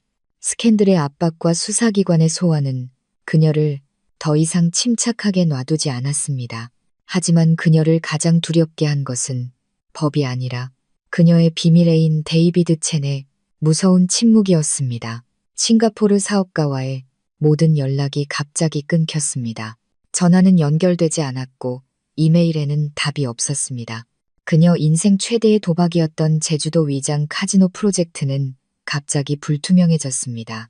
그녀가 힘들게 모은 모든 검은 돈, 아버지에게서 속인 돈과 이전의 범죄 수익을 포함한 모든 돈은 첸의 이름으로 된 해외 공동계좌로 이체된 상태였습니다. 이제 그녀는 그 계좌에 접근할 수 없었습니다. 그녀는 자기 애인에게 제대로 속은 것이었습니다. 막다른 길에 몰려 돈도 없고 감옥에 갈 위기에 처하자 채영 씨의 잔인하고 이기적인 본성이 그 어느 때보다 명확하게 드러났습니다. 그녀는 더 이상 가족회사의 생존에 관심이 없었고 걱정으로 하루가 다르게 늙어가는 아버지도 안중에 없었습니다. 그녀의 머릿속에는 오직 잃어버린 돈을 되찾고 탈출구를 찾는 생각뿐이었습니다. 그리고 그녀가 노린 대상은 바로 그녀가 이용하고 버렸던 박준석이었습니다. 채영 씨는 준석 씨가 제가 모든 자금줄을 끊은 후 임시로 머물고 있는 허름한 원룸을 찾아갔습니다. 그녀는 더 이상 예전의 화려하고 도도한 모습이 아니었고 광기와 절망에 차 있었습니다. 박준석, 돈 어딨어? 서민아한테서 뺏어오기로 한 돈 어딨냐고 그녀는 미친 사람처럼 방으로 뛰어들며 소리쳤습니다. 위기 속에서 허우적대던 준석 씨가 그녀를 쳐다보며 지친 목소리로 말했습니다. 돈, 네가 나한테 돈을 물을 자격이 있어? 너랑 네 아버지 때문에 내가 이 꼴이 됐어. 당장 내 눈앞에서 꺼져. 뭐라고? 네가 감히 나한테 그렇게 말해? 채영 씨는 분노에 차 준석 씨에게 달려들었습니다. 네가 무능해서 그 여자 돈을 못 뺏어왔으니까. 일이 이 지경이 된 거 아냐? 내 책임이야. 당장 가서 그 여자한테 무릎 꿇고 빌든 뭘 하든 해서 돈 가져와. 그들의 말다툼은 점점 격해졌습니다.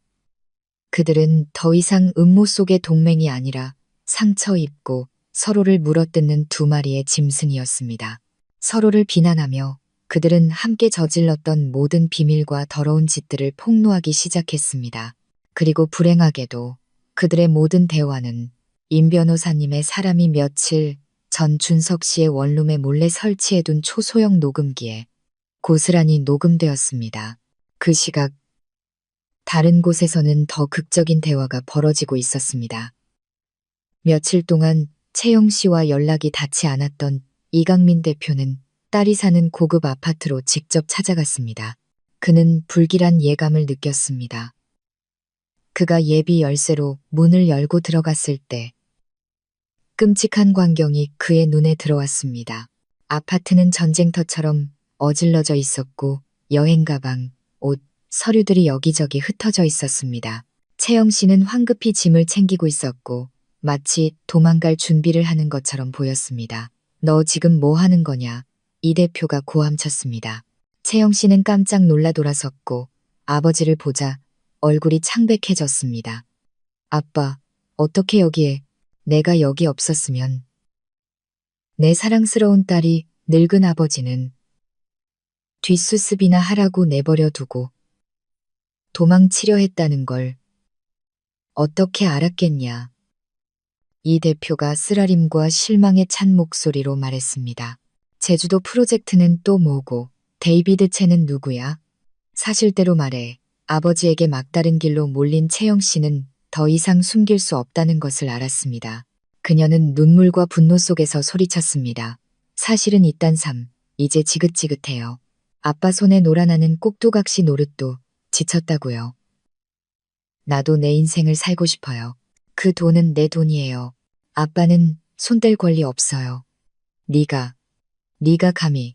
이 대표는 분노로 몸을 떨며 딸의 뺨을 때리려 손을 들었지만 채영 씨가 더 빨랐습니다. 그녀는 아버지를 강하게 밀쳤습니다. 나이가 많고 정신적으로 쇠약해져 있던 이 대표는 갑작스러운 충격을 견디지 못하고 뒤로 비틀거리다 넘어졌습니다. 그의 머리는 유리 테이블 모서리에 강하게 부딪혔고 즉시 피가 쏟아졌습니다. 그는 바닥에 쓰러져 의식을 잃었습니다. 채영 씨는 피웅덩이 속에 쓰러진 아버지를 멍하니 쳐다봤습니다. 그리고 자신의 손을 내려다보았습니다. 그녀의 눈에 잠시 공포가 스쳤지만 곧 잔인할 정도의 냉정함으로 바뀌었습니다. 그녀는 구급차를 부르지 않았습니다. 그녀는 그저 아버지를 잠시 쳐다보다가 계속해서 짐을 챙기고 쓰러진 아버지를 넘어 황급히 아파트를 떠났습니다. 악마 연합의 붕괴는 제가 상상했던 것보다 더 빠르고 잔혹하게 일어났습니다. 그들은 스스로를 파멸시켰습니다. 하지만 과연 채영 씨는 도망칠 수 있을까요? 그리고 남은 자들의 운명은 어떻게 될까요? 우리가 펼쳐놓은 법의 그물은 과연 모두를 잡아낼 수 있을까요? 친아버지에게 보인 채영 씨의 잔인한 행동은 임 변호사님이 미리 쳐놓은 그물을 벗어나지 못했습니다. 그녀가 여행 가방을 들고 황급히 아파트를 떠나자마자 변호사님의 사람이 즉시 소식을 전했습니다. 의료팀이 신속하게 현장에 도착해 이강민 대표에게 응급처치를 했습니다. 동시에 채영 씨가 공항으로 도주 중이라는 정보가 경찰에 전달되었습니다. 인천국제공항에서 채영 씨가 막 수속을 마치고 보안 검색대로 들어가려 할 때 사복 차림의 경찰관 2명이 조용히 접근했습니다. 이채영 씨, 저희와 함께 가주시죠. 채영 씨는 굳어버렸고 손에 든 항공권이 바닥으로 떨어졌습니다. 해외에서의 새로운 삶에 대한 꿈은 산산조각 났습니다. 그녀는 마지막 관문에서 불법 경제 활동뿐만 아니라 아버지를 중상에 이르게 하고 구호 조치를 하지 않은 혐의까지 추가되어 체포되었습니다. 한편 박준석은 채영 씨와의 몸싸움 이후 극심한 공포에 빠졌습니다. 그는 더 이상 물러설 곳이 없다는 것을 알았습니다. 그와 채영 씨가 수많은 불법 행위를 자백한 말다툼 녹취록은 이미 우리 손에 있었습니다. 그는 조만간 경찰이 찾아올 것을 알았습니다. 절망 속에서 그는 다시 저를 찾아왔습니다. 이번에는 떼를 쓰거나 협박하기 위해서가 아니었습니다. 그는 마치 마지막 심판을 받으러 온 사형수 같았습니다. 그는 비극이 시작되었던 바로 그 빌라 거실, 제 앞에 무릎을 꿇었습니다. 그는 더 이상 울거나 소리치지 않았습니다. 오직 완전한 절망만이 남아 있었습니다. 미나야, 모든 게 끝났다는 거 알아. 그가 메마르고 영혼 없는 목소리로 말했습니다. 용서를 구하러 온 게 아니야. 그냥 내가 죗값을 치르기 전에 너한테 모든 진실을 말하고 싶었어. 저는 의자에 앉아 조용히 그를 바라봤습니다. 더 이상 증오도 연민도 없었습니다. 지금 제 눈에 그는 탐욕과 무지함으로 스스로의 인생을 망친 불쌍한 인간일 뿐이었습니다. 그리고 그는 이야기하기 시작했습니다. 처음부터 채영 씨를 만난 것이 우연이 아니라 그 부녀가 의도적으로 꾸민 일이었다는 것부터 저처럼 너무나 잘나고 부유한 아내 곁에서 살면서 느꼈던 열등감에 대해 그는 질투했고 자격지심을 느꼈으며 바로 그 부정적인 감정들이 그를 채영 씨 부녀의 덫에 쉽게 빠지게 만들었다고 인정했습니다. 그들은 제가 줄 수 없었던 것, 존중받는 느낌, 권력을 가진 남자가 된 듯한 느낌을 주었습니다. 그들은 나한테 많은 걸 약속했어, 미나야. 그가 텅 빈 눈으로 허공을 보며 말했습니다. 부사장 자리, 회사 지분, 내가 감히 꿈도 꾸지 못했던 미래를. 그래서 난 눈이 멀었었어. 그것들만 가지면 너 앞에서, 세상 앞에서 당당해질 수 있을 거라고 생각했어. 그는 미나 건축 디자인에 비밀 정보를 제공한 것부터 가짜 도박 빚을 꾸민 것, 그리고 우리 엄마의 땅을 빼앗으려던 계획까지 모든 것을 자백했습니다. 그는 채영 씨가 그 늙은이가 누워 있어야 서민아가 무너지고 조종하기 쉬워진다며 엄마에게 더 심하게 손을 쓰라고 부추겼다고 인정했습니다. 그때 난 제정신이 아니었어, 미나야. 그가 흐느꼈습니다. 분노, 자격지심, 그리고 그 여자의 부추김에 이성을 잃었었어. 정말 장모님께 죄송하고 너한테도 미안해. 그는 바닥에 머리를 밟고 앙상한 어깨를 부들부들 떨었습니다. 그의 뒤늦은 고백이 그가 저지른 상처를 지울 수는 없었지만 진실이라는 그림의 마지막 빈칸을 채워주었습니다. 그는 주모자가 아니었습니다. 그는 그저 다른 이들의 손에 노란한 졸, 도구에 불과했습니다. 하지만 너무 많은 죄를 저지른 졸은 용서받을 수 없는 법입니다. 그리고 그가 떨리는 손으로 주머니에서 낡은 휴대폰 하나를 꺼냈습니다. 이게 내가 속죄하기 위해 할 수 있는 마지막이야. 그가 녹음 파일을 틀었습니다. 채영 씨와 다른 남자의 목소리가 흘러나왔습니다. 분명 데이비드 첸이었습니다.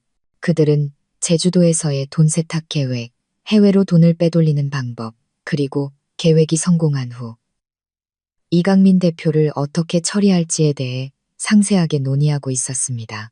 내가 몰래 녹음했어. 준석 씨가 말했습니다. 그 여자를 오래전부터 의심하기 시작했거든. 나름의 퇴로를 준비해 둔 거지. 무슨 일이 생기면 이걸로 협박할 생각이었는데 이제 이건 내 거야. 그는 책상 위에 휴대폰을 올려놓고 천천히 일어섰습니다. 비틀거리며 문으로 향했습니다. 모든 죄는 내가 받을게. 그냥 부탁인데. 나중에 누가 묻거든 널 아주 많이 사랑했지만 너무 어리석었던 남편이 있었다고만 말해줘. 그는 떠났습니다. 그의 그림자가 바닥에 길게 드리웠고 외롭고 비참해 보였습니다. 저는 책상 위의 휴대폰을 바라보았습니다. 그의 고백과 이 녹음 파일은 이 모든 사건을 종결지을 마지막이자 가장 강력한 증거였습니다. 싸움은 막바지에 이르렀고 정의는 마침내 가까워지고 있었습니다. 박준석의 상세한 자백과 그가 제공한 부인할 수 없는 증거들, 특히 채영 씨와 데이비드 첸의 돈 세탁 계획 녹취록 덕분에 수사기관은 사건을 확대할 충분한 근거를 확보했습니다. 이것은 더 이상 단순한 민사나 형사 사건이 아니었고 해외 요인이 얽힌 복잡하고 큰 경제 전문 수사로 전환되었습니다. 임 변호사님은 자신의 경험과 인맥을 활용하여 경찰과 긴밀하게 협력했습니다. 모든 정보와 증거는 신속하고 비밀리에 처리되었습니다. 보이지 않는 법의 그물이 펼쳐졌고 관련된 모든 이들을 일망타진할 준비가 되었습니다. 공항에서 체포된 이채영은 처음에는 매우 완강했습니다. 그녀는 모든 혐의를 부인하며 모든 죄를 준석 씨와 데이비드 첸에게 떠넘겼습니다. 그녀는 최고의 변호사를 고용하고 죄를 벗어나기 위해 온갖 방법을 동원했습니다. 하지만 수사기관이 그녀와 준석 씨의 말다툼, 녹취록, 그리고 특히 데이비드 첸과의 돈 세탁 계획 녹취록을 제시하자 그녀는 완전히 무너졌습니다. 매우 무거운 형량을 받을 위기에 처하자 채영 씨는 결국 고개를 숙이고 모든 범죄 사실을 자백하며 전체 조직을 풀었습니다. 그녀는 데이비드 첸 및 다른 몇몇과 함께 위장 카지노 복합 리조트를 건설할 계획을 세웠고 아버지의 회사를 돈 세탁 활동의 위장막으로 이용했다고 자백했습니다. 또한 복수와 미나 건축, 디자인을 파괴하기 위해 의도적으로 준석 씨에게 접근했다고 인정했습니다. 이강민 대표는 응급처치 후 위기를 넘겼지만 건강이 심각하게 악화되었습니다. 병원 침대에 누워 딸이 체포되었다는 소식과 자신이 그토록 사랑했던 딸의 음모에 대한 모든 진실을 알게 된 후 그는 10년은 늙어 보였습니다. 딸에게 배신당한 고통은 육체적 고통보다 컸습니다. 그 역시 딸의 돈 세탁 계획은 몰랐지만 불공정 경쟁 행위와 명예훼손의 공범 역할로 기소되었습니다. 시어머니 최 여사는 기자회견의 충격과 연이은 소환으로 정신이 혼란스러워졌습니다. 아들이 모든 것을 자백했고 예비 며느리마저 구속되었다는 소식을 듣고 그녀는 정말로 병이 났습니다. 가벼운 뇌졸중으로 입원했고 입이 돌아가 말을 제대로 하지 못하게 되었습니다. 부귀영화를 누리려던 그녀의 꿈은 산산조각 났고 오직 망신과 병만 남았습니다. 그리고 박준석은 모든 진술과 증거를 제공한 후 재판을 기다리며 구속되었습니다. 자백하고 사건 해결에 기여한 공로로 형량이 감경될 수도 있었지만 그가 저지른 상해, 사기, 명예훼손 죄는 너무나 명백했습니다. 그의 자유로운 날들은 끝났습니다. 법의 그물이 서서히 닫히는 동안 저는 모든 시간을 병원에서 엄마 곁을 지키며 보냈습니다. 어느 날 아침 제가 엄마에게 책을 읽어드리고 있을 때 갑자기 엄마의 손가락이 살짝 움직이는 것을 느꼈습니다. 저는 기뻐서 황급히 의사를 불렀습니다. 잠시 후 엄마의 눈이 서서히 떠졌습니다. 미나야, 엄마가 저를 불렀습니다. 목소리는 약했지만 또렷했습니다. 엄마. 저는 울음을 터뜨리며 엄마를 껴안았습니다. 엄마가 깨어났어. 드디어 엄마가 깨어났어. 기적이 정말로 일어났습니다. 엄마는 며칠간의 혼수 상태에서 깨어났습니다. 엄마의 회복은 값을 매길 수 없는 정신적 위안이었고 앞으로의 날들을 마주할 힘을 더해 주었습니다. 엄마의 건강이 안정되자 저는 그동안 일어난 모든 일을 이야기해 드렸습니다. 엄마는 조용히 듣기만 하셨고 마른 손으로 제 손을 꽉 잡으셨습니다. 우리 딸 너무 고생했구나. 엄마가 눈물을 글썽이며 말했습니다. 몇 달 후 재판이 열렸습니다. 사건은 여론과 언론의 특별한 관심을 끌었습니다. 저는 피해자이자 증인으로 법정에 섰습니다. 저는 저와 제 가족에게 수많은 고통을 안겨준 사람들을 평온하게 마주했습니다. 피고인석에 선 박준석은 앙상하게 말라 비참해 보였습니다. 그는 감히 저를 쳐다보지 못하고 고개만 숙였습니다. 채영 씨는 여전히 차가운 표정을 유지했지만 두려움은 그녀의 눈에서 숨길 수 없었습니다. 이강민 대표는 휠체어에 앉아 있었고 머리는 몇 달 만에 백발이 되었습니다. 재판은 며칠 동안 계속되었고 모든 죄악과 음모가 명확하고 상세하게 드러났습니다.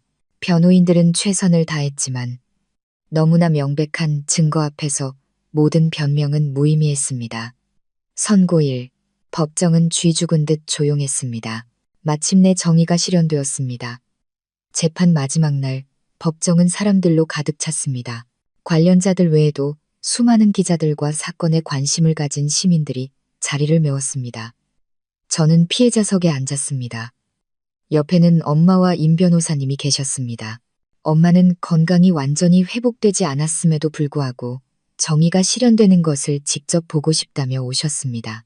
엄마는 등을 꼿꼿이 세우고 단호한 눈빛으로 피고인석을 바라봤습니다. 피고인들이 들어왔습니다. 박준석은 너무 말라서 죄수복이 헐렁해 보였습니다. 그는 저를 한번 힐끗 보더니 감히 마주보지 못하고 황급히 고개를 숙였습니다. 이채영은 여전히 차가운 표정이었지만 수갑찬 두 손을 꽉 쥔 모습이 그녀의 긴장감을 드러냈습니다. 이강민은 휠체어에 앉아 눈을 감고 있었고 더 이상 세상사에 관심이 없는 듯 보였습니다. 최 여사는 건강상의 이유로 궐석 재판을 받게 되었습니다.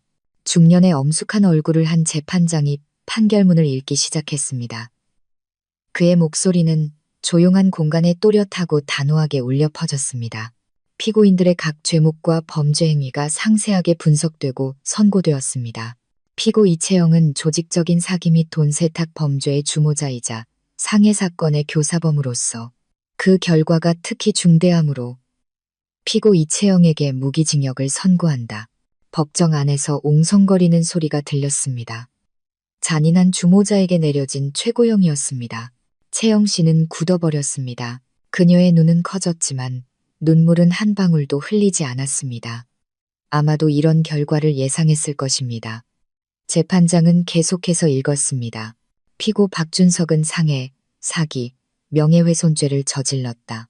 그러나 피고가 범죄 사실을 자백하고 수사기관의 사건 해결에 기여한 점을 참작하여 형을 일부 감경하여 피고 박준석에게 징역 15년을 선고한다. 15년, 인생의 3분의 1. 그것이 준석 씨가 배신과 비겁함, 그리고 어리석음의 대가로 치러야 할 값이었습니다. 저는 그가 흐느끼는 소리를 들었습니다. 뒤늦고 의미 없는 눈물이었습니다. 피고 이강민은 불공정 경쟁 및 명예훼손죄로 타 기업의 신용에 심각한 영향을 미쳤으므로 피고 이강민에게 징역 5년을 선고한다. 휠체어에 앉은 이 대표가 눈을 떴습니다. 늙고 주름진 얼굴 위로 눈물 한 방울이 흘러내렸습니다. 피고 최 여사는 상해죄의 공범 및 명예훼손죄를 저질렀으므로 피고 최 여사에게 징역 7년을 선고한다. 재판장의 의사봉이 땅하고 내려쳐졌습니다. 단호하고 강력한 소리가 모든 사건에 마침표를 찍었습니다. 마침내 정의가 승리했습니다. 피고인들이 끌려나갔습니다. 제 자리 앞을 지나갈 때 준석 씨는 잠시 멈춰 저를 올려다봤습니다. 그의 눈에는 더 이상 증오나 애원이 아닌 텅 빈 공허함과 체념만이 남아 있었습니다. 그는 저에게 가볍게 고개를 끄덕였습니다. 마지막 작별 인사와 같은 고갯짓이었습니다. 저는 대답하지 않고 멀어지는 그의 뒷모습을 조용히 바라봤습니다. 모든 은원과 애증은 이 순간 정말로 연기처럼 사라졌습니다. 저는 엄마를 돌아봤습니다. 엄마는 안도감에 찬 미소를 짓고 계셨습니다. 임 변호사님도 제 어깨를 가볍게 두드렸습니다. 이제 정말 모든 게 끝났다. 우리는 법정을 나와 밖에 눈부신 햇살을 마주했습니다. 기자들이 다시 몰려들었지만 이번에는 악의적인 질문이 아닌 축하의 말이었습니다. 저는 인터뷰에 응하지 않았습니다. 그저 엄마, 변호사님과 함께 조용히 차에 올랐습니다. 전쟁은 끝났고 저는 마침내 제 자신을 위한 평화를 되찾을 수 있었습니다. 저와 준석 씨의 이혼 재판은 그 후 신속하게 처리되었습니다. 그의 형사 판결 덕분에 저는 재산 분할 없이 쉽게 이혼할 수 있었습니다. 빌라, 회사, 모든 것이 합법적이고 마땅하게 제 것이 되었습니다. 재판 후 저와 엄마의 삶은 점차 평온한 궤도로 돌아왔습니다. 하지만 이 평온은 완전히 다른 의미를 가졌습니다. 그것은 고여있는 호수의 정적이 아니라 폭풍우가 지나간 후의 바다처럼 깊고 강인한 고요함이었습니다. 마음의 짐을 내려놓은 엄마는 기적적으로 건강을 회복하셨습니다. 더 이상 침묵하고 인내하는 여성이 아니셨습니다. 더 밝고 활기차지셨습니다. 동네 노인정의 건강교실에 참여하고 친구분들과 여행도 다니셨습니다. 엄마의 입가에 웃음이 돌아왔습니다. 진정으로 행복한 미소였습니다. 미나 건축 디자인은 언론의 위기를 극복한 후 더욱 견고해졌습니다. 제 신뢰도는 떨어지지 않고 오히려 높아졌습니다. 파트너들은 제 재능을 존중하고 제 용기에 감탄하는 다른 눈으로 저를 보았습니다. 대형 계약들이 계속해서 들어왔고 회사는 규모를 확장하며 젊고 재능 있는 건축가들을 더 많이 채용했습니다. 저는 더 이상 돈벌이만을 목적으로 회사를 운영하지 않았습니다. 저는 미나 건축 디자인을 재능과 창의성이 존중받는 곳, 특히 여성 건축가들을 위한 공정하고 인간적인 근무 환경으로 만들고 싶었습니다. 저는 아버지의 이름을 딴 장학재단을 설립하여 어려운 환경의 여학생, 건축학도들을 지원하기 시작했습니다.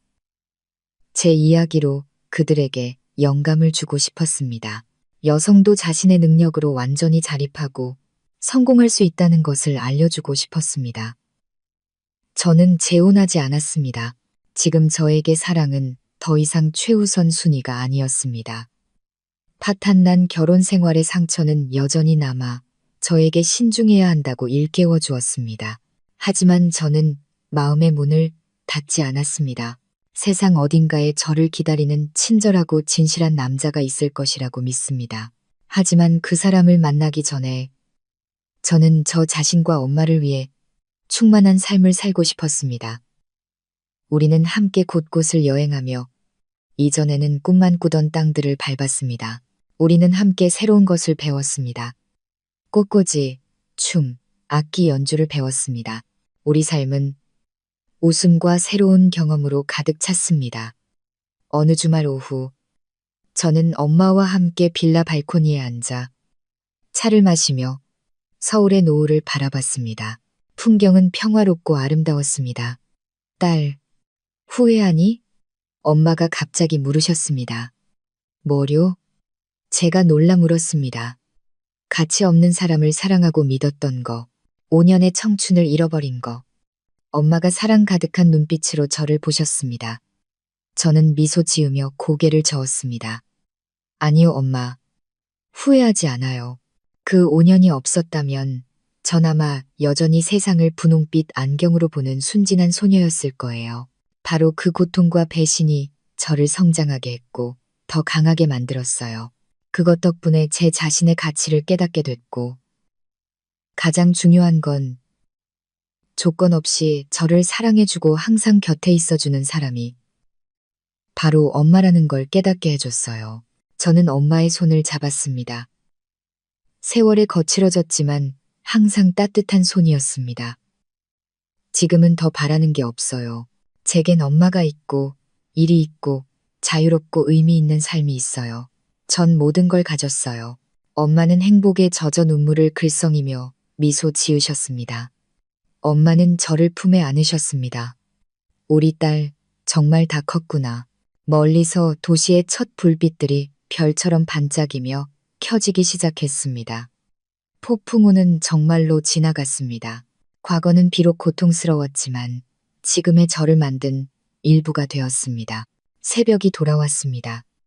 저 밖뿐만 아니라 제 영혼 속에도 희망차고 밝은 미래를 약속하는 눈부신 새벽이 인생은 아직 길고 저는 제 인생 이야기의 가장 행복한 장들을 계속해서 써내려갈 준비가 되어 있습니다. 여러분, 이렇게 파란만장했던 미나 씨의 여정이 끝을 맺었습니다. 정의가 실현되고 새벽이 진정으로 돌아온 결말이었습니다. 이야기를 닫으며 아마 우리 각자의 마음속에도 여러 감정이 남아있을 겁니다. 잔인함과 탐욕의 극치에 대한 분노, 거짓 속에서 청춘을 희생한 한 여성에 대한 안타까움, 하지만 무엇보다도 강인한 의지와 눈부신 재탄생에 대한 감탄이 클 것입니다. 미나 씨의 이야기는 비록 교육과 재미를 위해 만들어진 허구의 이야기지만 우리 삶의 매우 현실적인 어두운 구석을 비추고 있습니다. 그리고 이를 통해 우리는 우리 자신의 삶을 더 나아지고 굳건하게 만들기 위해 적용할 수 있는 깊은 교훈을 얻을 수 있습니다. 첫 번째이자 가장 가슴 아픈 교훈은 아마도 믿음에 관한 것일 겁니다. 잘못된 곳에 둔 믿음은 우리 자신을 파괴하는 무기가 될 수 있습니다. 미나 씨는 의심 없는 절대적인 믿음을 주었고 그 대가로 배신이라는 깊은 나락에 떨어졌습니다. 이것은 우리에게 어떤 관계에서든 사랑은 분별력과 함께해야 함을 일깨워줍니다. 계산 없는 희생은 아름다운 덕목이지만 자기 자신을 잃을 정도로 희생하고 이상한 징후들을 무시하는 것은 맹목적인 것입니다. 우리는 마음뿐만 아니라 이성으로도 관찰하고 듣는 법을 배워야 합니다. 무엇이 진정한 사랑이고 무엇이 이용이라는 껍데기로 포장된 연극인지 분별하기 위해서입니다. 하지만 이 이야기가 주는 가장 값진 교훈은 인간의 잔인함을 지적하는 것이 아니라 우리가 그것에 어떻게 맞서는가 하는 것입니다. 폭풍우가 몰아치고 막다른 골목에 몰렸을 때, 엄마가 바닥에 쓰러져 있을 때 미나 씨는 절망 속에서 무너지지 않았습니다. 그녀의 세 번의 머리 밟기는 굴복이 아니라 지혜로운 반격의 시작을 알리는 세 발의 총성이었습니다. 이것이 바로 진정한 강인함에 대한 교훈입니다. 강하다는 것은 결코 넘어지지 않는 것이 아니라 넘어진 바로 그 자리에서 가장 현명한 방법으로 일어서는 것을 아는 것입니다. 울부짖거나 폭력에 폭력으로 맞서는 대신 그녀는 가장 날카로운 무기, 즉 침착함과 증거를 선택했습니다. 혼란 속에서도 그녀는 운명을 가를 문자, 메시지를 보낼 만큼 명석했고 모든 고통을 법이라는 장기판 위의 말로 바꾸며 단서를 수집했습니다. 이것은 우리에게 부당함에 직면했을 때 감정은 우리가 상처받았음을 알게 해주지만 이성과 철저한 준비만이 우리에게 정의를 되찾아줄 무기라는 것을 가르쳐 줍니다. 그리고 아마 가장 인간적인 교훈은 진정한 가족애와 자존감의 가치일 것입니다. 인생의 가장 어두운 밤에도 미나 씨에게는 길을 비추는 등대가 있었습니다. 바로 자애로운 어머니와 헌신적인 변호사님이었습니다. 이 이야기는 우리 주변의 진실한 관계들을 소중히 여겨야 함을 일깨워줍니다. 온 세상이 등을 돌린 것처럼 보일 때 그것이 가장 든든한 버팀목이 되기 때문입니다. 하지만 가장 중요한 버팀목은 바로 자기 자신입니다. 미나 씨는 무너져 운명을 받아들일 수도 있었지만 그녀는 일어서기를 선택했습니다.